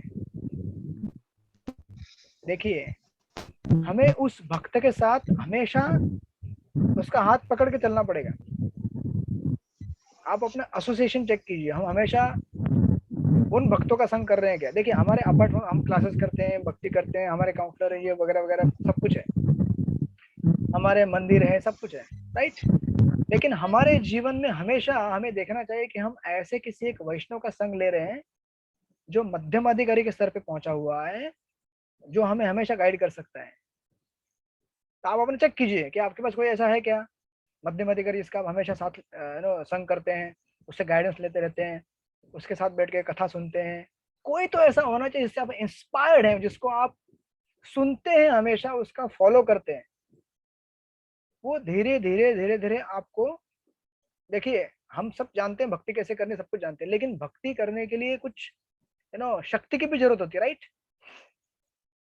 जरूरत होती है कि नहीं। वो शक्ति आपको उस संग से मिलेगी। हम में से बहुत सारे लोग सब कुछ जानते हैं, अभी इस्कॉन में सब पता है आपको, लेकिन एक ऐसे भक्त का शरण लीजिए जो आपको प्रिसाइसली साथ में लेके जा सके मार्गदर्शन करके। आपके पास है कोई ऐसा? चेक कीजिए, फाइंड आउट कीजिए, चाहे कोई भी हो। जैसे आपके अपने कांग्रेगेशन में तो कोई भी ब्रह्मचारी है, कोई सीनियर गृहस्थ है, सकते हैं ना प्रभु जी। हाँ माता जी, काउंसलर भी हो सकते हैं ना अपना। हाँ काउंसलर भी हो सकते हैं, लेकिन देखिए कभी कभी ऐसा देखा जाता है कि हम लोग काउंसलर केवल ऑफिशियल रोल बनाने के लिए बनाते हैं। अरे मंदिर में ये मैं अगर काउंसलिंग ग्रुप में नहीं रहूंगा तो फिर मुझे ये सुविधा नहीं मिलेगा, मुझे यात्रा में जाने नहीं मिलेगा, मुझे मंदिर के डाटाबेस में नहीं जगह होनी चाहिए। ऐसा भी होता है ना, कभी भी हम लोग कुछ ऑफिशियल रोल के लिए काउंसलर स्वीकार करते हैं, होता है ना। तो मैं उसके बारे में नहीं बोल रहा हूँ, मुझे ऐसा काउंसलर चाहिए जिससे मेरा प्रेम है, जिसकी बात को मैं सुनना चाहता हूँ, मैं उसे प्रेम करता हूँ, मतलब उसके फिलोसॉफिकल मतलब मैसेज जो उसका गीता भागवत का जो हमें हमारे जीवन में ट्रांसलेट करके देता है हमारे प्रैक्टिकल लाइफ के हिसाब से। आपको समझ में आ रहा है तल्ला स्वरूप माता जी मैं क्या बोल रहा हूँ? नहीं समझ में आ रहा है। उत्तम भक्त और कनिष्ठ भक्त हम कैसे जानेंगे? मैं तो खुद ही कनिष्ठ हूँ। तो मध्यम भक्त कैसा है उसका लक्षण दिया गया है ईशोपनिषद में और नेक्टर ऑफ इंस्ट्रक्शन में। ऐसा देखिए मध्यम भक्त का एक लक्षण होता है, वो दूसरे किसी की निंदा नहीं करता है। दिस इज द फर्स्ट, मतलब अपराध रहित नाम जप करता है वो, उसको बोलते हैं मध्यम अधिकारी। हम में से सब कोई मध्यम अधिकारी बन सकते हैं, लेकिन अगर हम नाम अपराध रहित जीवन जिए तब ना। ऐसे भक्त को जो अपराध रहित नाम जप करता है और अपराध रहित जीवन जीता है, प्रोग्रेस उसका फास्ट होता है लाइफ में। तो आप ऐसे भक्तों को पकड़िए ना, बराबर ना। लेकिन हम तो ऐसे भक्तों के साथ मिलना चाहते हैं जो इधर ऐसा हुआ उधर वैसा हुआ, मजा आता है ना सुनने में। इसीलिए मैंने क्या कहा माता जी कि देखिए दो चीजें होती है, कभी कभी हम काउंसलर बने, अच्छी बात है काउंसलर होना चाहिए हमारा, लेकिन जरूरी नहीं कि काउंसलर के साथ आपका हार्ट टू हार्ट रिलेशन हो, नहीं ना। काउंसलर कभी ऑफिशियल बनाते हैं हम लोग, ठीक है चलेगा कोई बात नहीं, बट कोई तो ऐसा वैष्णव होना चाहिए मध्यम अधिकारी। उत्तम रहेगा तो बढ़िया, लेकिन उत्तम आपको नहीं मिल पाएंगे इतने, क्योंकि उत्तम तो बहुत ही कम है और जो भी है वो इतने व्यस्त हैं कि आपको इतना समय नहीं दे पाएंगे। लेकिन कोई तो मध्यम अधिकारी हो, इसको आप पकड़ के रखिए, उसको वो आपको हमेशा गाइडेंस देगा और सिखाएगा, आप उससे इंस्पायर्ड रहेंगे हमेशा। ये सीक्रेट है भक्ति का। तो आप ढूंढ के ऐसे आप कोई सीनियर वैष्णव रहेंगे या कोई कोई गृहस्थ कपल रहेगा या कोई ब्रह्मचारी रहेंगे, आप अपनी पूरी फैमिली को उनका काउंसलर बना दीजिए। तो एक होता है ऑफिशियल काउंसलर, एक होता है हार्ट टू हार्ट काउंसलर।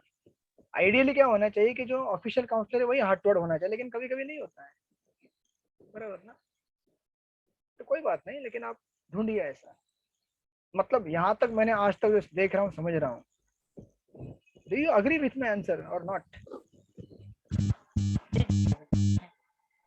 भक्ति में हमें बचाने वाले यही लोग हैं, और कोई नहीं बचाएगा। आपकी क्षमता, आपकी कैपेसिटी हो, कोई नहीं बचाने वाला आपको, कुछ भी नहीं है हमारे पास।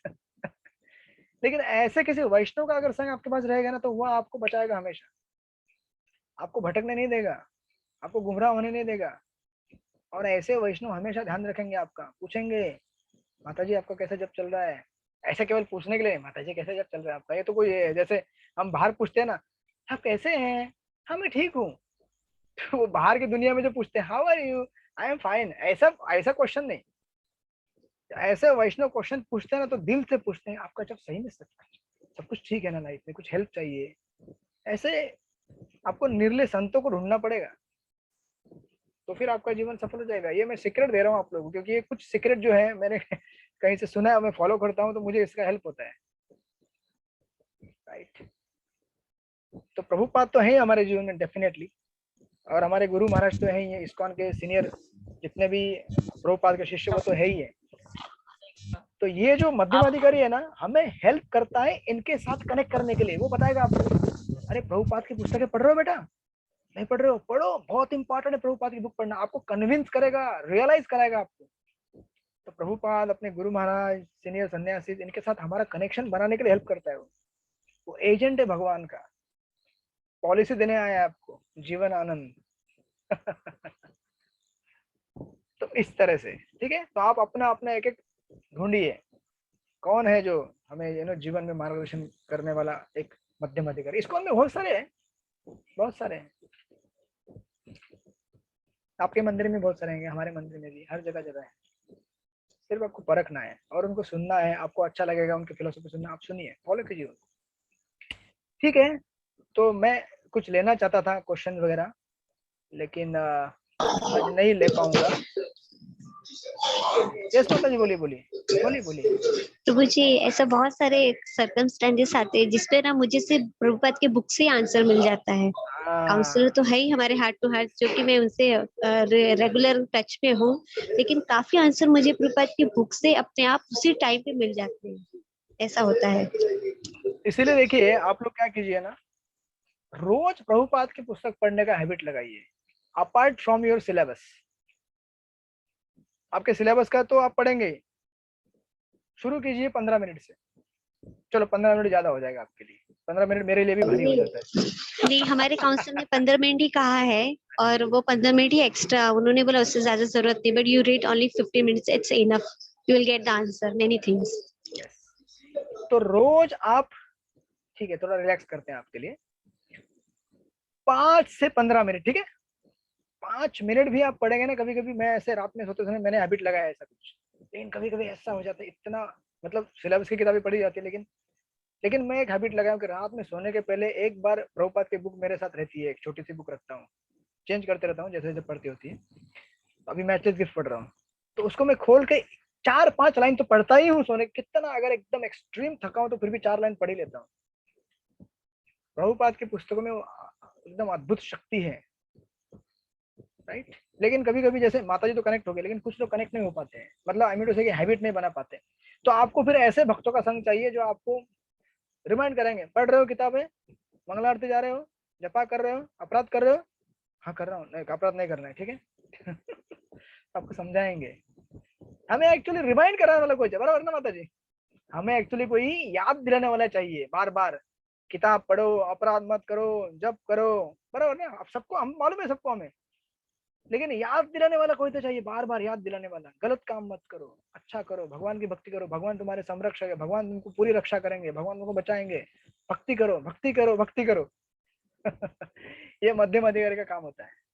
इसलिए मध्यम अधिकारी, क्योंकि मध्यम अधिकारी प्रीचर है ना, प्रचारक है वो। उत्तम अधिकारी कभी कभी प्रचारक के स्तर पे नहीं रहते, वो अपने भजन में मग्न रहते हैं।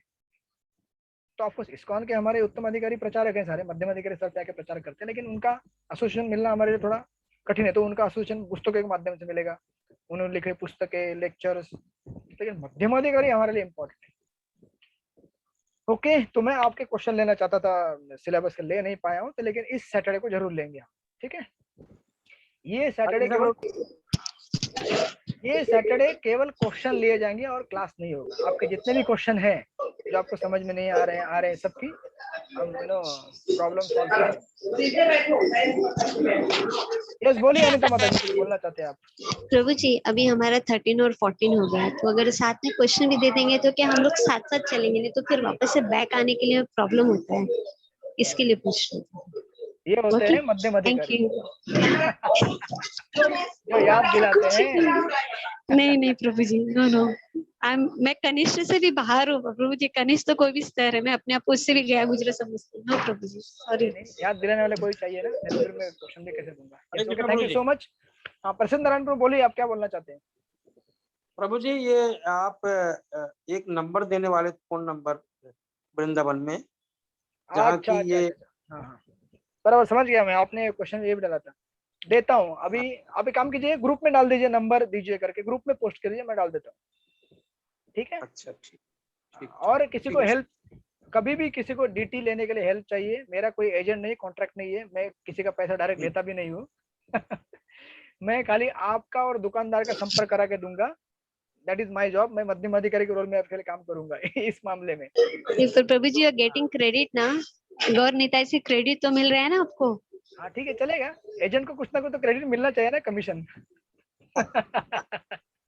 तो प्रभु जी, हम लोग वहाँ जाते हैं ना वृंदावन में। हाँ, मैं तो जाता अपने हूँ। को हाँ, बोलिए। कि मतलब कौन सी दुकान में ज्यादा अच्छा रहेगा, और इस तरीके से फिर वो हाँ, निर्णय लेने में। वो सब रिसर्च किया हुआ दुकान है, अभी आपको ज्यादा ढूंढने की जरूरत नहीं है। वहां से हम लोग लगभग अभी 30-40 डिटीज लेके आ चुके हैं, अलग अलग जगह में दे चुके हैं। हमारे अलग अलग ब्रह्मचारी वहां से बहुत सारे लेते हैं डिटीज। और वो क्या करता है ना, वीडियो कॉलिंग करके दिखाएगा आपको कौन सी डिटी, कितनी हाइट, कौन सा कलर, कैसे दिखते हैं। आपको थोड़े गुब्बू गुब्बू चाहिए, थोड़े पतले चाहिए, थोड़े लंबू चाहिए, मोटे, सब दिखाएगा आपको, और आपको सब रेट बताएगा। घर में जो डीटी होती है उसकी साइज लास्ट क्या है? एक 9 इंच, 11 इंच, क्या ला?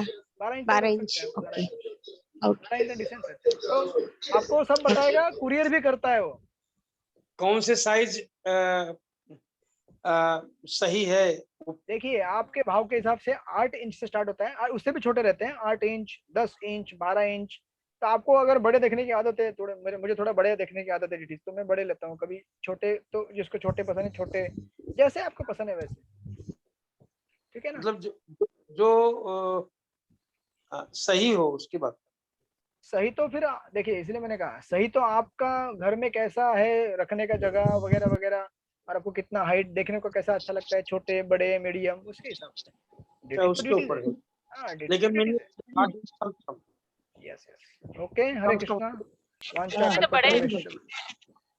लेकिन जगह है ना, क्या बोल रहे माता जी? देखने के लिए तो बड़े अच्छे लगते हैं प्रभु जी, गौरनिताई। तो आपको अच्छे लगते हैं बड़े, किसी को छोटे लगेंगे, किसी को बड़े लगेंगे। कोई बोलेगा मैं जहाँ जाती हूँ वहाँ लेके जाऊंगी भगवान को बैग में डाल के, तो छोटे लगेंगे उनके लिए। बराबर, कुछ लोग ऐसे होते हैं, साथ में लेके जाते हैं जहाँ भी जाएंगे। प्रभु जी, गौरनिताई का रोज अभिषेक करना चाहिए? जरूरी नहीं है, उनका अभिषेक कीर्तन से होता है। ओके, तो रोज अभिषेक होगा अगर कीर्तन करेंगे तो, ठीक है। ओके, श्रील प्रभुपाद की जय, श्रीमद् भगवद गीता की जय। वांछा कल्पतरुभ्यश्च कृपा सिंधु पतितानां पावनेभ्यो वैष्णवो नमो नमः। अनंत कोटि वैष्णव वृंद की वैष्णव वृंद की जय। श्री राधा गिरधारी जी की जय। हरि बोल। आप लोगों को बात करनी है, बात कीजिए, मैं आसान करके छोड़ देता हूँ। हरे कृष्ण। हरे कृष्ण।